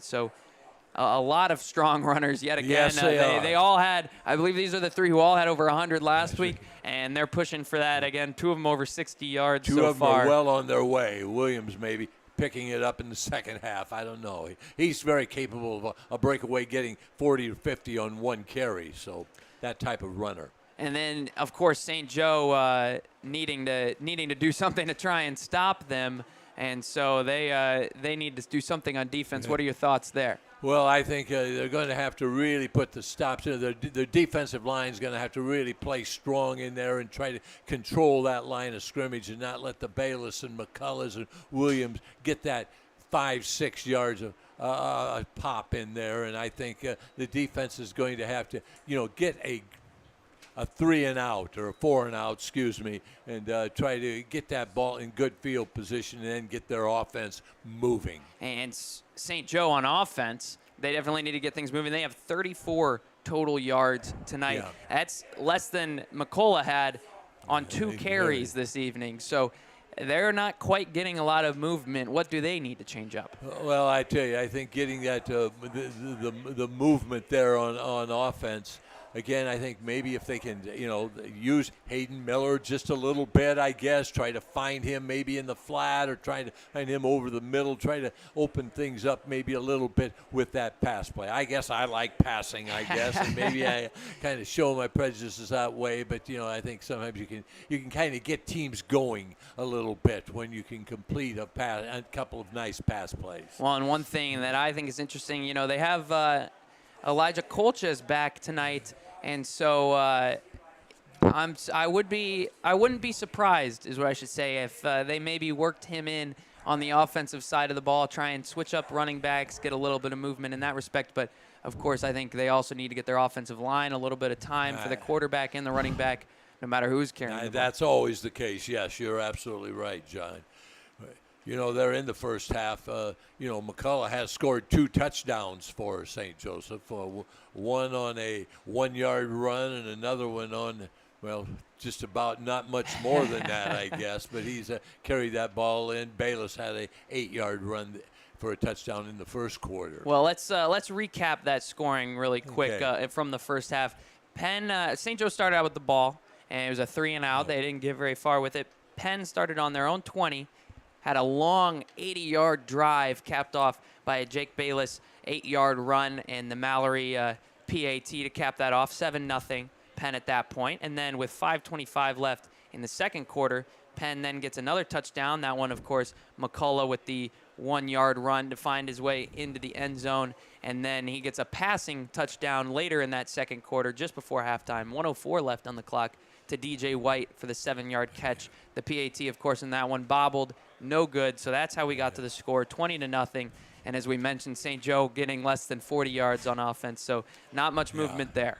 Yeah, it is. And again, I know you see it's sometimes very easy to pick on the offensive line and things like that, but they are going to have to really open up some holes and give some opportunities for the running backs or, good pass, offense, good protection for the quarterback so he can make those plays. And, of course, mentioning that DJ White touchdown, he also has 4 receptions so far tonight for 40 yards and a touchdown. So he's not been out of the picture either. They've got strong running, and they've got the passing game as an option as well. So Penn really is executing in all aspects of the game so far. St. Joe, not so much. And, of course, one thing in McCullough at quarterback, not to keep mentioning him, but he's been doing a great job on not as many carries, only 6 carries, but getting still 63 yards, so a very efficient runner there. And, of course, the two teams are getting set to take the field right now, and Penn is going to be receiving the ball now.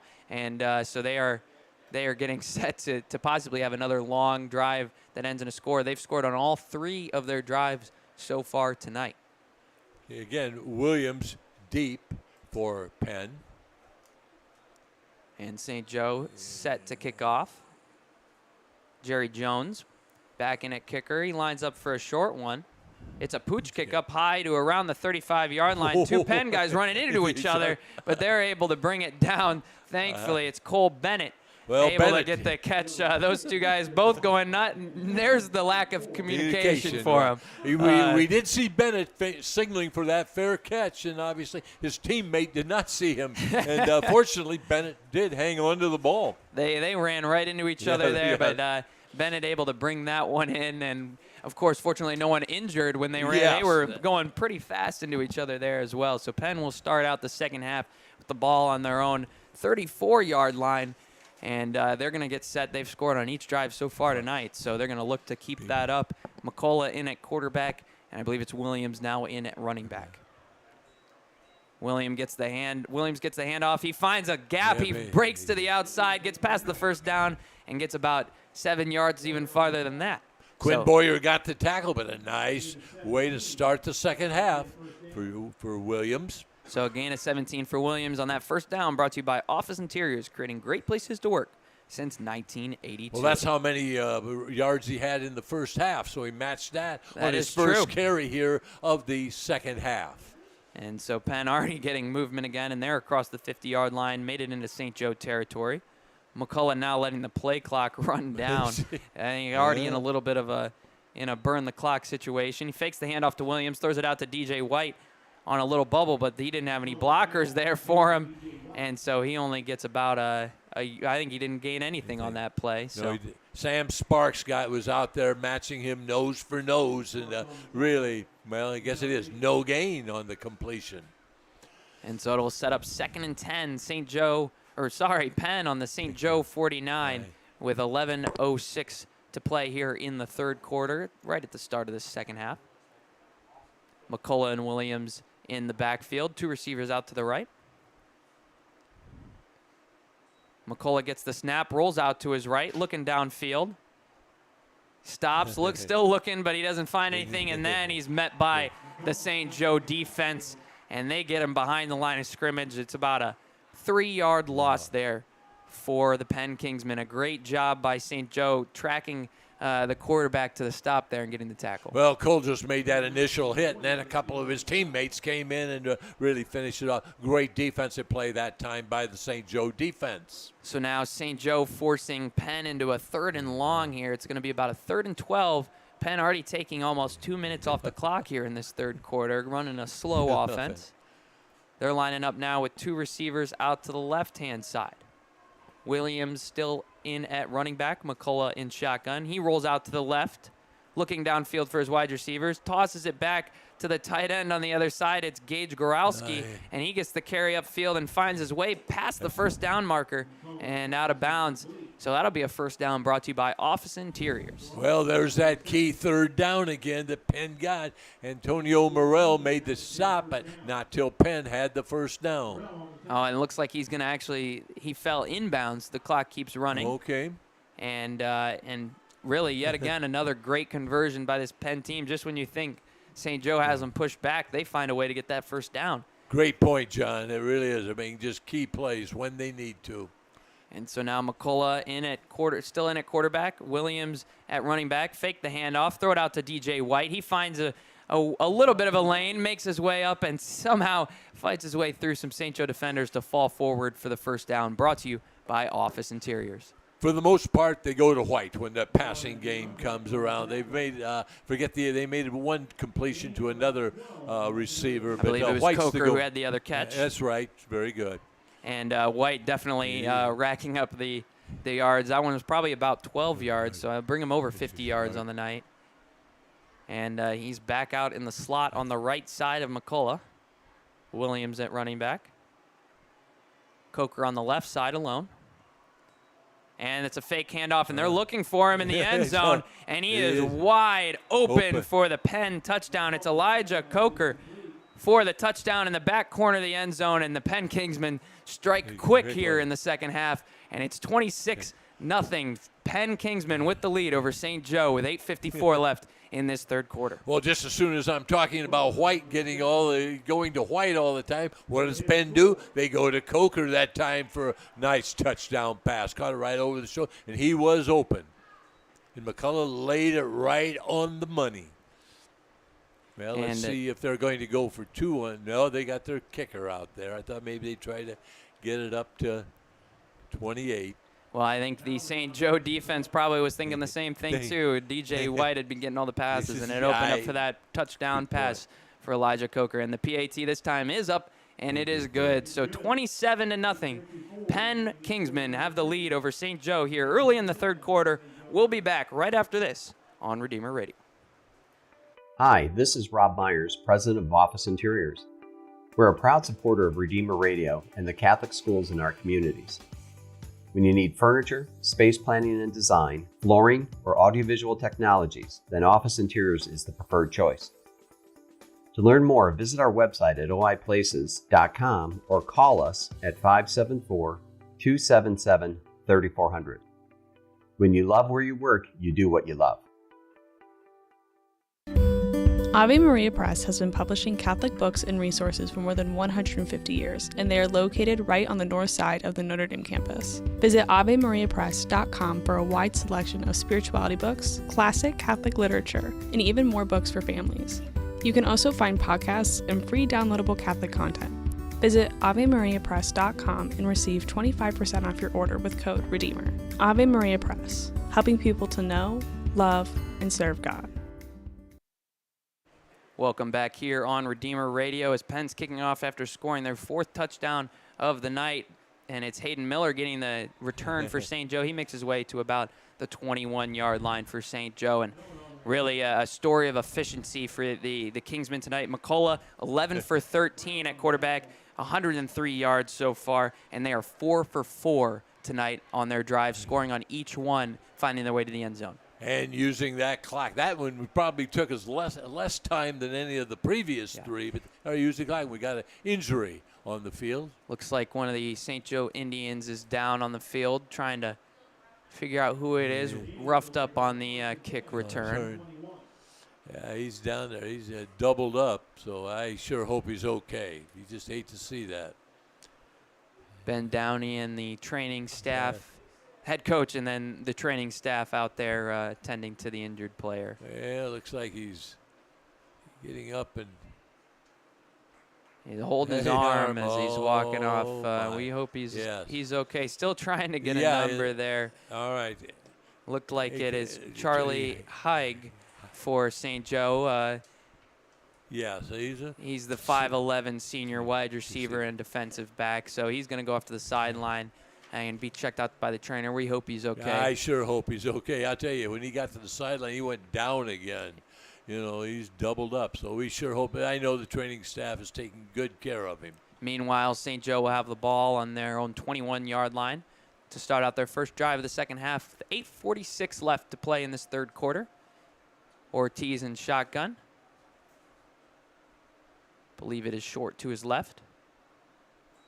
And he rolls out to the left, quickly looking for somewhere to go. He tries to cut up field, breaks a little bit of a tackle, but then he's dragged down, getting a gain of about 2 yards on the play.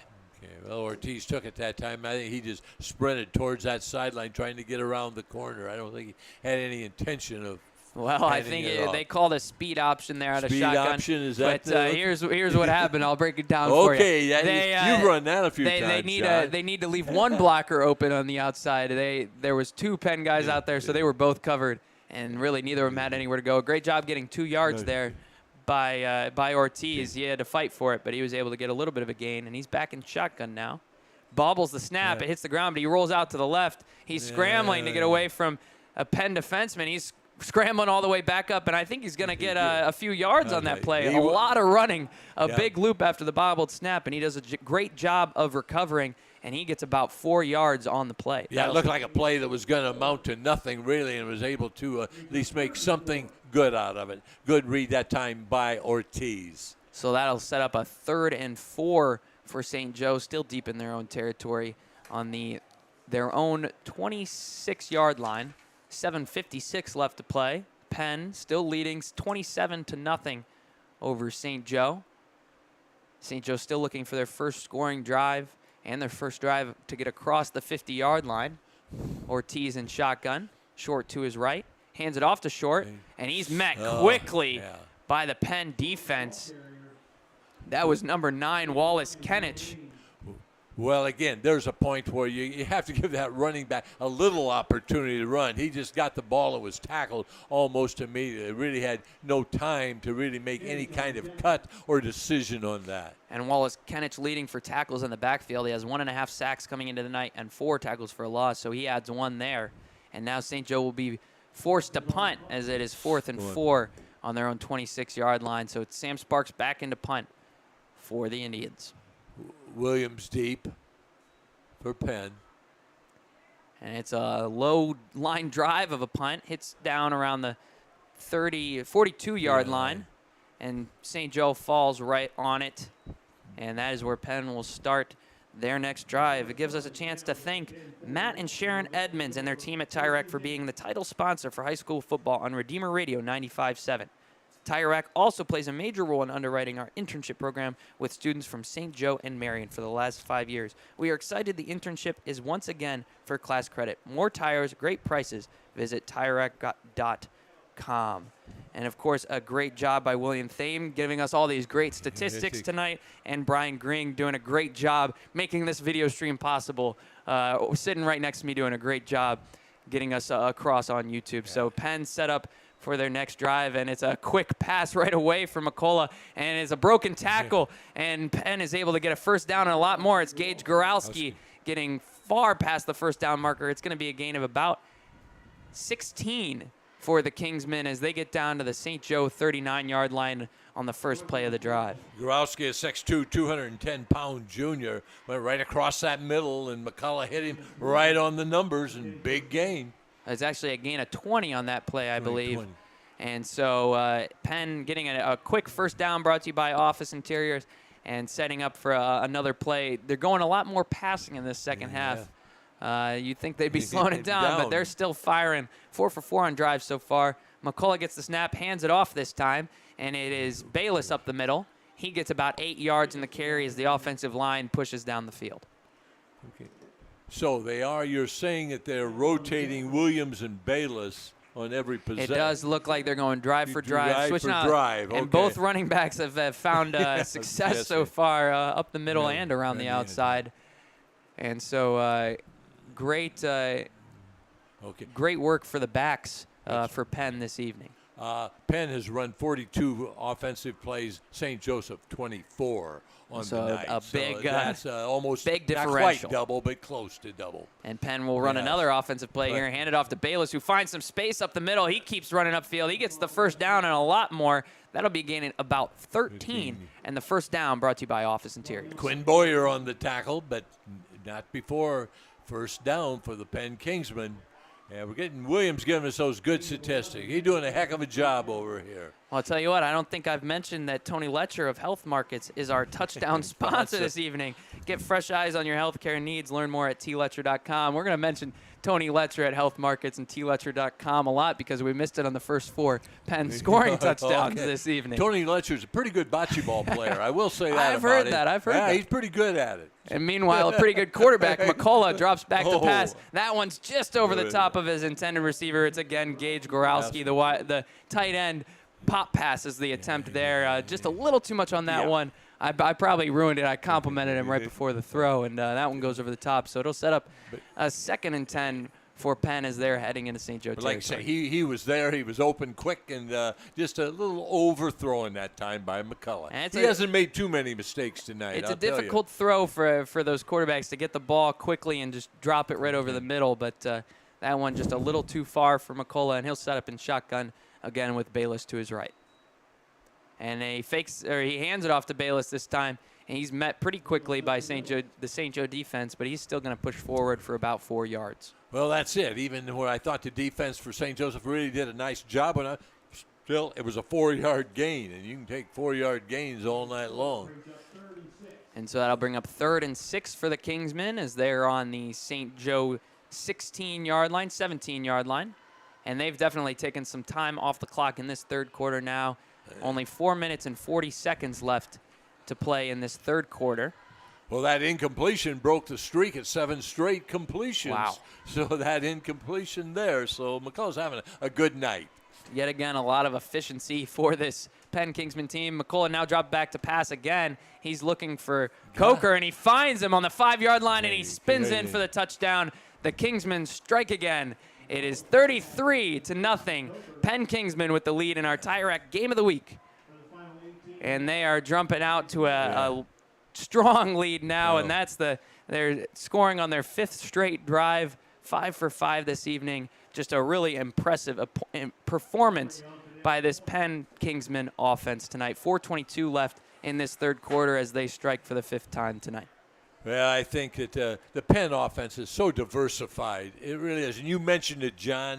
They seem to be passing more now here in the second half, and that's been effective also. And that one, of course, was Elijah Coker again with the touchdown. I believe that one was about an 18-yard, 17-yard pass, and the point after attempt by Mallory is up, and that one is through. So it brings it to 34-0. Penn Kingsman with the lead in the third quarter. 4:22 left to play. We'll be back right after this on Redeemer Radio. Are you paying more than you should for things that don't really bring you peace? Struggling to meet your financial goals? We can help. Hi, I'm Diane Freeby of Notre Dame Federal Credit Union, inviting you to learn how making little changes to daily spending habits can make a big difference. Schedule a free financial checkup today at NotreDameFCU.com/elevate. That's NotreDameFCU.com/elevate. You already share our values, why not share in our benefits? Notre Dame Federal Credit Union.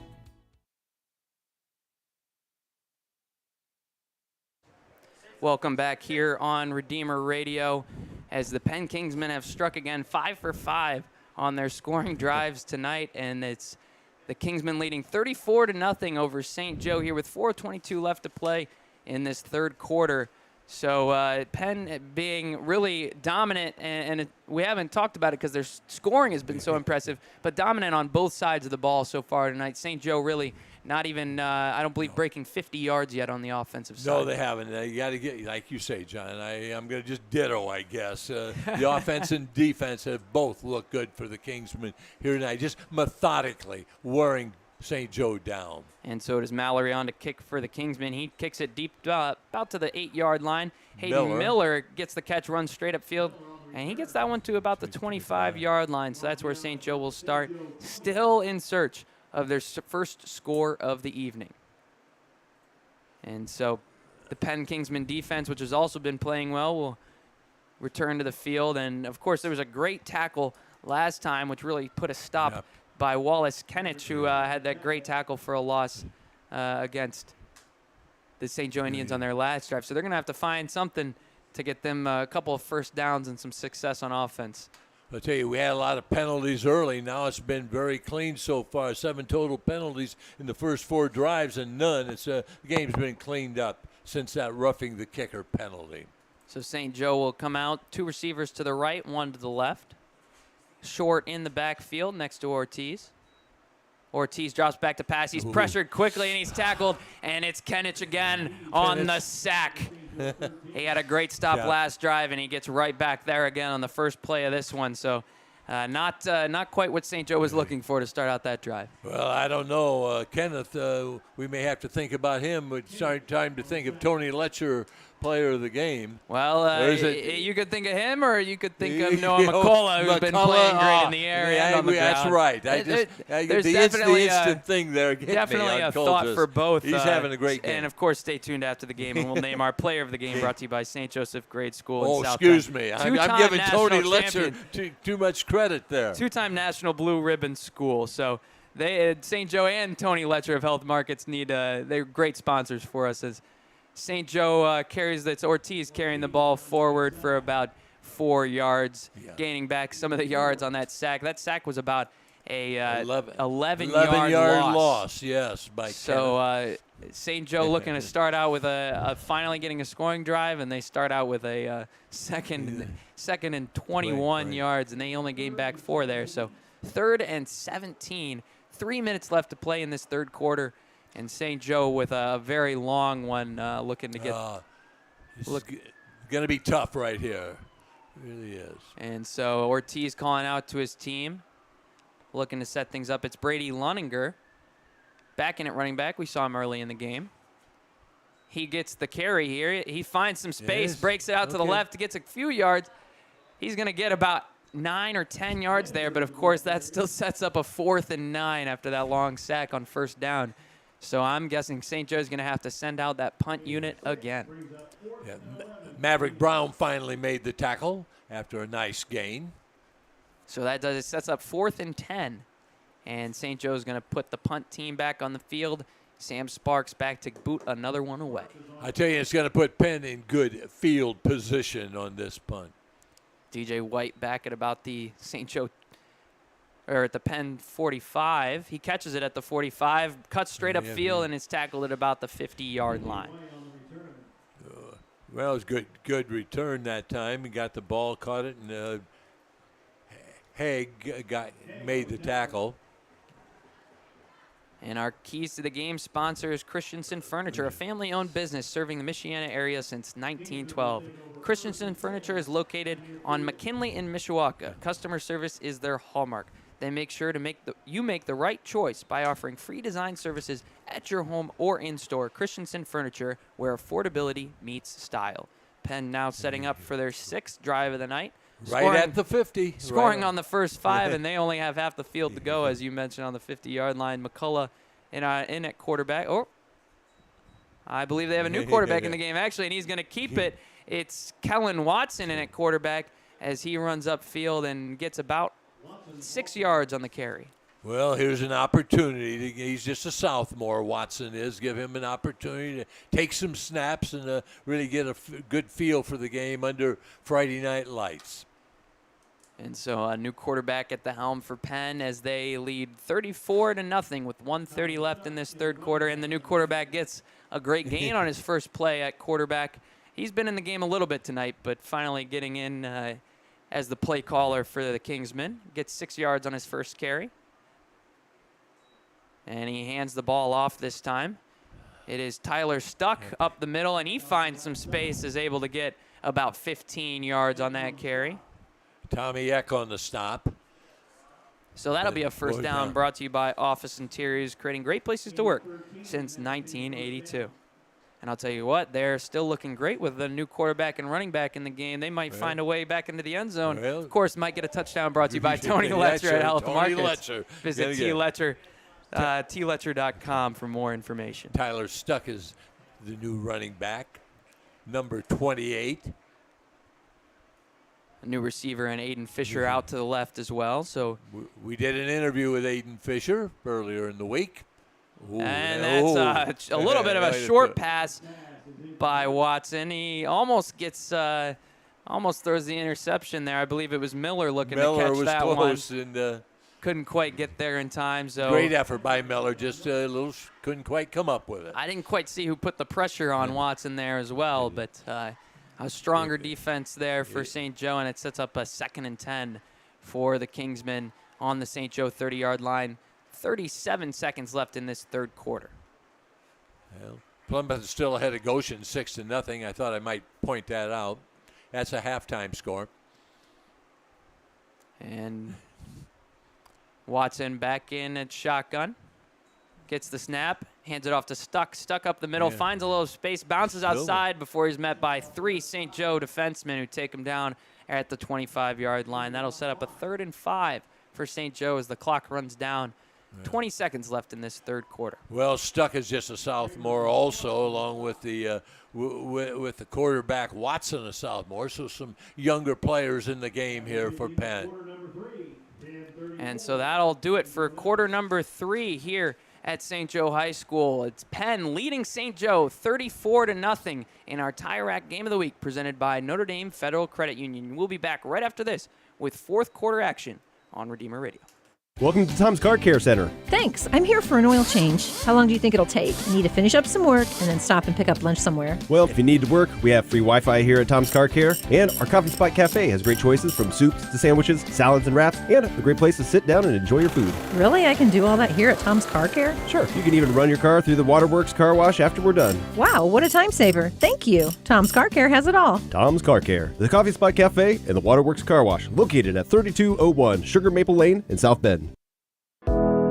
Hi, I'm Brady. I'm William. And I'm Murphy from St. Joseph High School. I'm Claire. And I'm Ian from Marion High School. Because of Tire Rack, Students like us get to test drive What it's like to be a part of the broadcasting world. we're the 2022 95.7 Sports football interns. Tire Rack makes our program roll smoothly. Not only do we gain miles of experience, We get class credit too. For more tires And great prices. visit TireRack.com. Thank you, Tire Rack. Welcome back here on Redeemer Radio for our Tire Rack Game of the Week, presented by Notre Dame Federal Credit Union. Penn with a 34-0 lead over St. Joe as we enter the fourth quarter. Penn on the St. Joe 25-yard line, and they are looking to try and add another one to the scoreboard, as it is Kellen Watson in at quarterback. He's in shotgun. Tyler Stuck to his right. Stuck gets the handoff, finds a lane up the middle, and gets the first down and a little bit more. Oh, but it looks like the ball might have came Let's loose. see if they called him down or not. Let's see what the officials say. Waiting for the official signal. It was loose there, and it looks like they're calling St. Joe ball. So someone on the St. Joe's team couldn't see it. It was on the far side of the field, but someone was able to fall on that one. Tommy Eck, I believe. He ended up holding the ball. I don't know if he's the one that fell on it, but he had the ball when everything kind of stopped. So Tommy Eck able to get the fumble recovery there for St. Joe, and a big break stopping Penn for the first time tonight as we enter this fourth quarter. 8 seconds into the fourth quarter, St. Joe takes over on their own 14-yard line. Well, there's finally a series of downs that Penn was not able to score tonight. Okay, Stuck fumbled. Right, Stuck on the fumble. Made a nice run, Stuck did, but fumbled when it got down there close. And the score at halftime still from Marion, 7-0. Angola with the lead. No change in score over there. Okay, so Marion's hanging in there. And it is Lopez in at quarterback for St. Joe now. Hands it off. And it was Leininger with the carry. He gets about a yard on the play. And again, the whole interior line there, I think, got in on that tackle for Penn. I guess moved the stakes a little bit, didn't they? I guess you get call out a yard. Huh? And with a 2nd and long 9, Marvin Lopez in at quarterback for St. Joe's, getting his team set up. He's in shotgun. Loninger to his left. 2 receivers and an H-back to the left. He hands the ball off to Loninger, finds a lane to the right side, gets about 6 yards before he's tripped up and falls down. He gets to about the 27-yard line. So that's going to set up a 3rd and 2, 3rd and a long 2 or 3. We'll see where they spot the ball.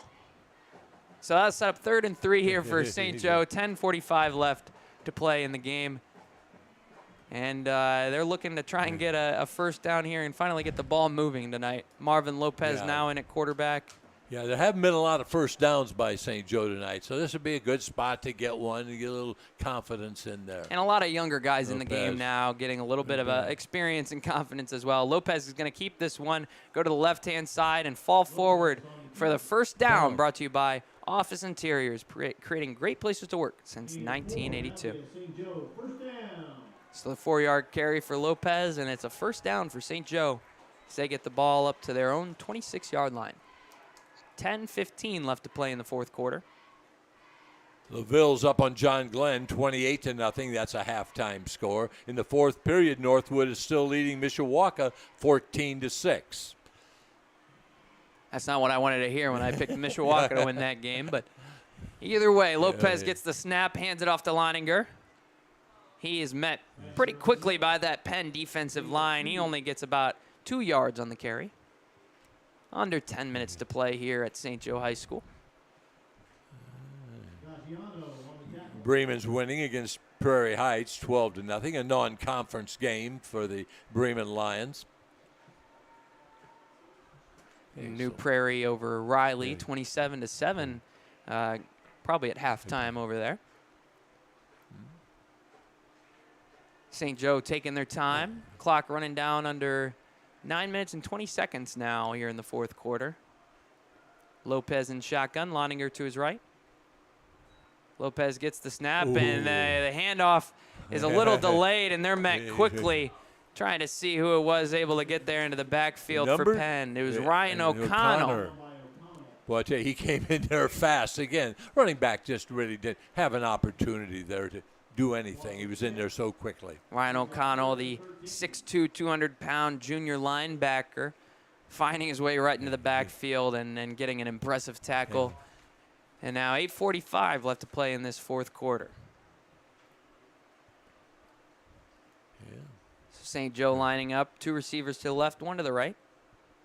Lopez in shotgun, Loninger to his right. The ball is, snap is low. It's bobbled around. Lopez able to pick it up. He gets about a yard back, but he still is going to lose. Flag on the play. 6 or 7 yards. A late flag. I don't know if it was from celebration or what, but the tackle was on Eli Lupa.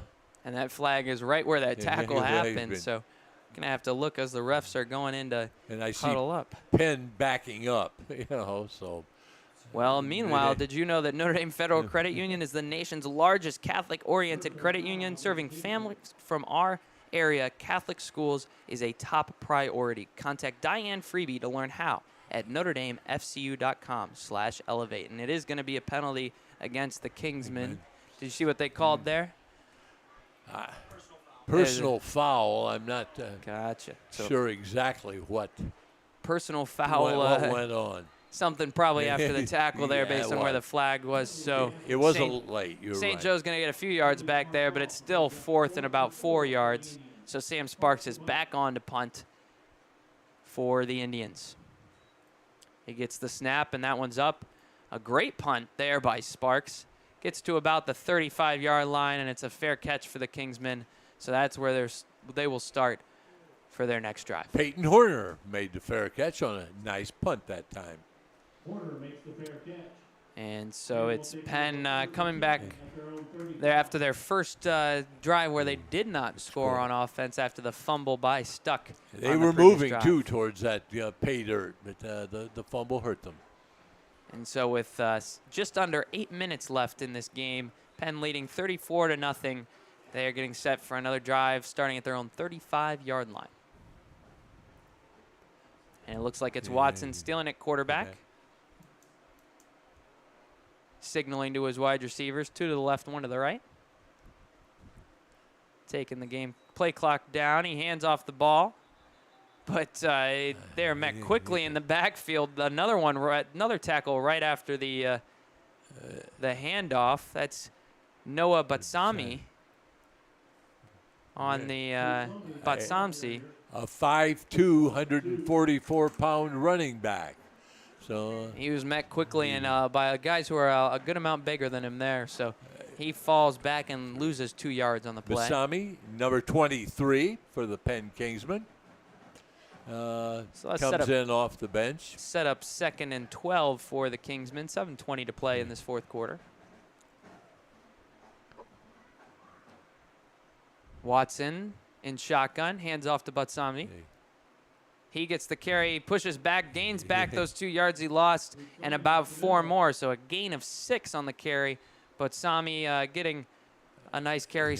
Penn player is down in the backfield, though. Trying to see. Was a tackle that time by Josh Brewer for St. Joseph's. So we'll try and see who it is for Penn who's down. Hope he's okay. Tell you, see Batsami at 5'2", kind of small in stature, but I can remember from back 100 years ago, my football, they were playing defensive end, those little guys running around there, you couldn't see them. They kind of hid behind those big linemen and really were very effective runners. They can sneak out and around and find their way through, that is for sure. I think he's the 5th running back we've seen here tonight for the Kingsmen, 4th or 5th. At least the 4, and I can off the top of my head. So the injured Penn Kingsman player getting up, and it was Braden Minix who was down for the Kingsmen. He's being walked off the field, but walking off on his own power, looking like he'll be okay, and that's definitely good to see.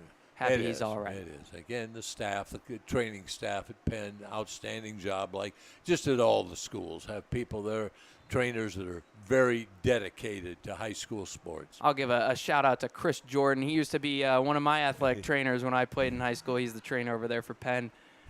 Great guy, wonderful trainer. So he's definitely in good hands over there. Minix is in good hands as Penn lines up great to hear. for a play here. 6:45 left to play in this fourth quarter. Watson gets the snap. He's going to keep this one, run out to the right side, cut back to the middle, get about 8. Oh, getting about 10 yards on the carry there. He falls forward, and first down brought to you by Office Interiors for the Penn Kingsmen as the clock rolls under 6.5 minutes left to play in the game. So again, Penn gonna, I'm sure now, maybe eliminate their passing game a little bit. I would think so, yes. You would especially think, after that little bit of a risky pass by Watson on his first drive. So Watson still in its shotgun, but Batsami to his left. Letting that play clock run down as much as possible. He gets the snap, hands it off to Batsami. Runs up the middle, met by about the entire St. Joe defense, but he'll still get about 5 yards on the carry. And so I'll set up a 2nd and 5, still getting some good movement by that Penn offense. It was, and Steven Treber got the tackle, who was the leading tackler last week in the Elkhart game. Getting a little action here now. He's got action off and on during the whole game. And an update from our other Tire Rack game of the week. Angola has scored another touchdown. They jump out to the 14-0 lead over Marion. I believe that one is in the third quarter. Okay, have to give over at Bob Otulski Field. Have to give the Angola defense a little bit of credit so far, shutting out the Knights.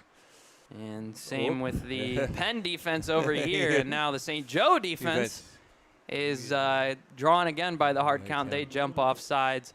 So Penn will get the 5-yard gain, and I believe that'll be a first down for them. As it was a 2nd and 5, so with 5:14 left, they get a first down brought to you by Office Interiors. Okay, so update in the third quarter, Concord leading Northridge 16-10. So, so Northridge coming back a little bit. I need that one. I need that one in my predictions. You went with Northridge too, didn't you? I believe I so. think we I all believe did. so. I can't never remember my predictions. And it's Watson getting the snap. He throws. They do go back to the They passing went to game. He pass. completes the pass. That time to Cohen Turner, it looks like, getting the catch. And so they did go back to the passing game, and they got a completion, and that one's about a 5-yard gain. For Another the sophomore. Turner is another sophomore. So there's a lot of sophomores in the game here late in the third period and in the fourth period. Again, getting some good experience coming up for the rest of the season. We know that next week Penn is playing New Prairie. That's a home game. They're at Freed Field, so could easily determine the conference championship. That is absolutely a big one. Both of them undefeated in the conference so far. Of course, an update from Elkhart, who could be in contention if all goes right for them. They are winning 28-0 over Adams currently. And so there was a carry to the outside. I believe it was Botsami again getting the first down. And another Penn first down brought to you by Office Interiors. LaVille leading Glenn 28-0 at halftime. That's a surprising score. Glenn, a pretty good team. Yeah, kind of surprising they haven't been able to get a point on the board. I'm a little surprised also. But wasn't it you that said you're going to keep predicting LaVille until they lose, Absolutely. right? I can't go against You're them going to until stay they with lose. the LaVille Lancers. With this Penn performance tonight, I might say the same for them in the NIC. Watson signaling to his receivers in shotgun. Looked like the play clock never got reset, or I don't know. It was at 0, but the ref called that one was on him. So they're going to set this one to 20 seconds. And that one's going to let that wind down. 3:20 to play here in the fourth quarter. Penn on the St. Joe 30-yard line. They lead 34-0 here in the fourth quarter. Watson gets the snap, hands it off to Botsami. He finds a lane on the right-hand side. He's showing his speed, breaks out to the 10, 5, touchdown. Botsami for the Penn Kingsmen, able to get the 30-yard rush. And he scores for the Penn Kingsmen, brings them to the 40-0 lead over St. Joe with 3:05 left to play in this fourth quarter. Well, I tell you, once he got through that line, he was gone. Has great quickness. Really moved up there and just really outran the whole secondary of St. Joe. So a slower scoring drive again there for Penn. They've got a lot of different guys substituting into the game, but ultimately it's Noah Botsami who's able to find his way to the outside and get the touchdown for the Kingsmen. Their 6th touchdown of the night to bring them to a 40-0 lead, pending the point after attempt. attempt. That was a running play there on the run, the 23. Okay, we've got a pass play there that set that up. And on the point after attempt, it's good, but there is a flag out. Offside against the Indians. So that's offside against the Indians. That's going to be. It looked like they signaled that it was going to be declined, but not quite sure. Oh, no, it looks like they're going to line that one up again. So a do-over, like a volleyball game. They're going to do it over. Penn going for the point after attempt. That kick is up. And it is no good. Wide left. It looked like they substituted a new kicker into the game. It's Nathaniel Knuth in the game. So he's going for the point after attempt there. Couldn't quite get it. So it stays 40-0. St. Joe here in the fourth quarter. Penn getting their 6th score of the night, excuse me. So, Coach Berger, how do you feel about this Penn performance so far? I have been very impressed, and I think McCullough has really come around. I've been impressed with him as a quarterback and the way he really leads the team, getting not only his running, his passing, getting the ball to the right ball carrier. I've been very, very impressed with Penn. I think it ought to be a great game next week when Penn, host New Prairie. Well, I'll tell you what, we haven't seen very much of him in this fourth quarter because they've jumped out to a pretty big lead, but Nolan McCullough had a fantastic night tonight. We're going to try and get some stats on him from our intern, William Thane, but I think William will have him. Don't worry. William will have him. I think it's safe to say with 3:05 left in this game that he's going to be our St. Joseph Grade School Player of the Game. And so he had a fantastic performance tonight. We know he's over 100 yards passing already, and he had a rushing touchdown as well in that first half. So Penn kicks the ball off. Hayden Miller on the return again. He makes it to about the 22-yard line before he's brought down by the Penn coverage team. So that's where St. Joe will start with under 3 minutes left to play. Well, McCullough scored a touchdown, and then he was involved with 3 passing touchdowns, 1 to White and 2 to Coker. And so not a bad performance, I would say, John. Partially responsible for at least 4 touchdowns tonight, and out of 6 total for the Kingsmen. So and really didn't play in the fourth period. And he's really not played much in the fourth period. That is true. So really impressive for 3 quarters of play from Nolan McCullough, our St. Joseph Grade School player of the game. I said Noah because the last touchdown, one of the ones that Nolan McCullough was not responsible was Noah Butsami, who was able to get the breakaway run for 30 yards. Noah, okay. So we got it straight, though. St. Joe will set up for their drive. 2 minutes left here. Okay. St. Joe has not attempted a pass in the last 4 possessions. And they don't attempt one here as Lopez runs up, and he gets about a 6-yard carry there. It sets up a 2nd and 4 for the Indians. So, again, I think the clock running down, and this will probably St. Joe's last possession of the ball game, or maybe the last possession for anybody. Jimtown's up on Washington, 35-0. That's a a final score. That was over at School Field. I think we can still see the lights of School Field. Yes, it is right down the street from here. And so St. Joe, of course, it's a running clock, 40 points up by Penn. So St. Joe is going to run the ball. They're going to get the first down here, brought to you by Office Interiors. About a 5-yard carry. Okay, for the Indians. I think that was Haig, I believe, number 10. Hay. Not sure I'm pronouncing number 10's name right, but I think it is Haig. Haig. I think you had it right. Haig. So it's Lopez now in at quarterback. He fakes the handoff, keeps it himself, goes to the right-hand side, and he's able to fall forward for about 5 or 6 yards as well. So St. Joe getting some movement on the ground, but only with 30 seconds left here to play. So they're just going to let this clock run out. They don't have to call another play. They might, but there's only about 20 seconds left on the game clock. So St. Joe is probably they're gonna fall to Penn 40-0. They're gonna run another play though, so we'll see. Maybe it'll be a breakaway run here. It's a handoff to Short, and he is tackled in the backfield, a loss of about 3 yards.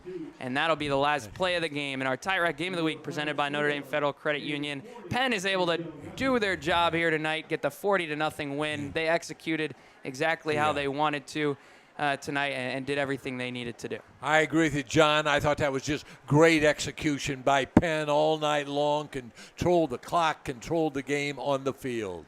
And so I think teams are now shaking hands, and like we say, Penn's going to be hosting New Prairie. Benet Academy is going to be coming in here to Father Blythe Field next Friday, that you can hear right here on Redeemer Radio 95.7. And, of course, our player of the game, we already announced our St. Joseph Grade School player of the game, Nolan McCullough.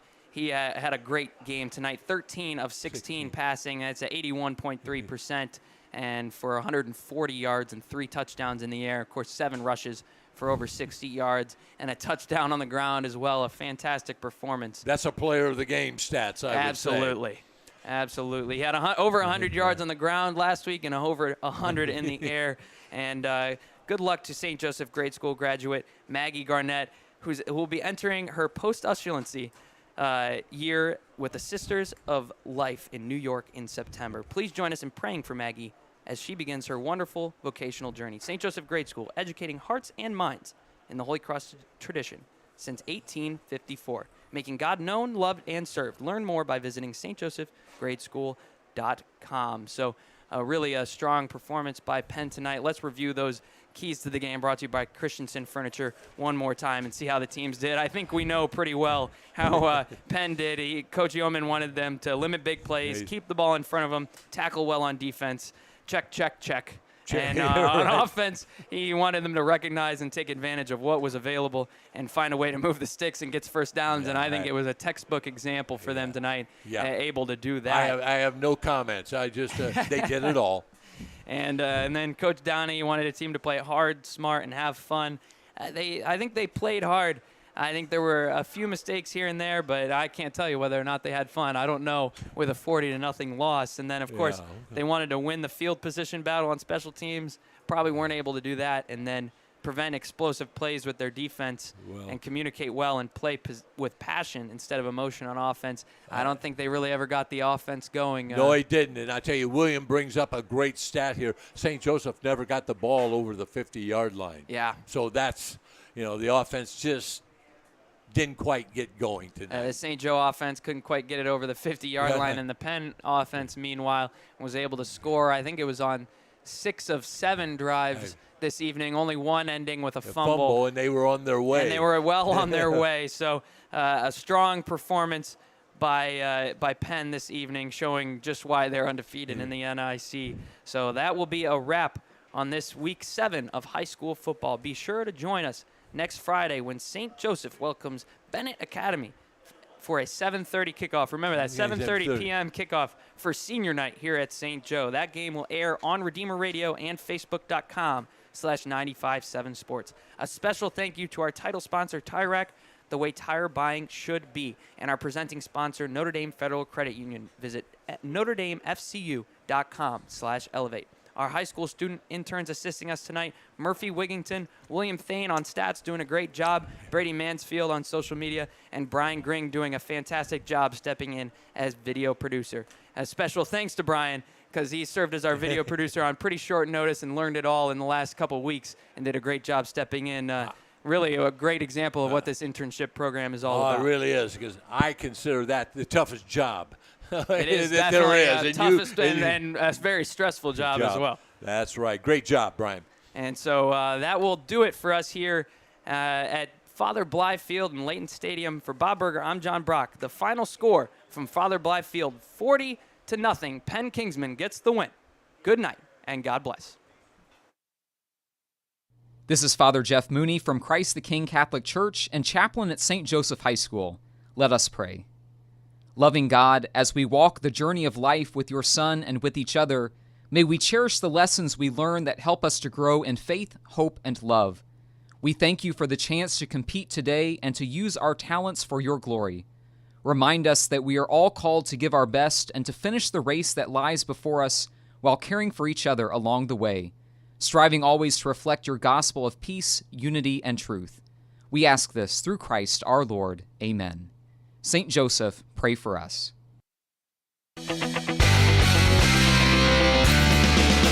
Thanks for joining us for the Tire Rack Game of the Week. More tires, great prices. Visit TireRack.com. High school football on Redeemer Radio 95.7 FM has also been presented by Notre Dame Federal Credit Union. Where you bank does matter.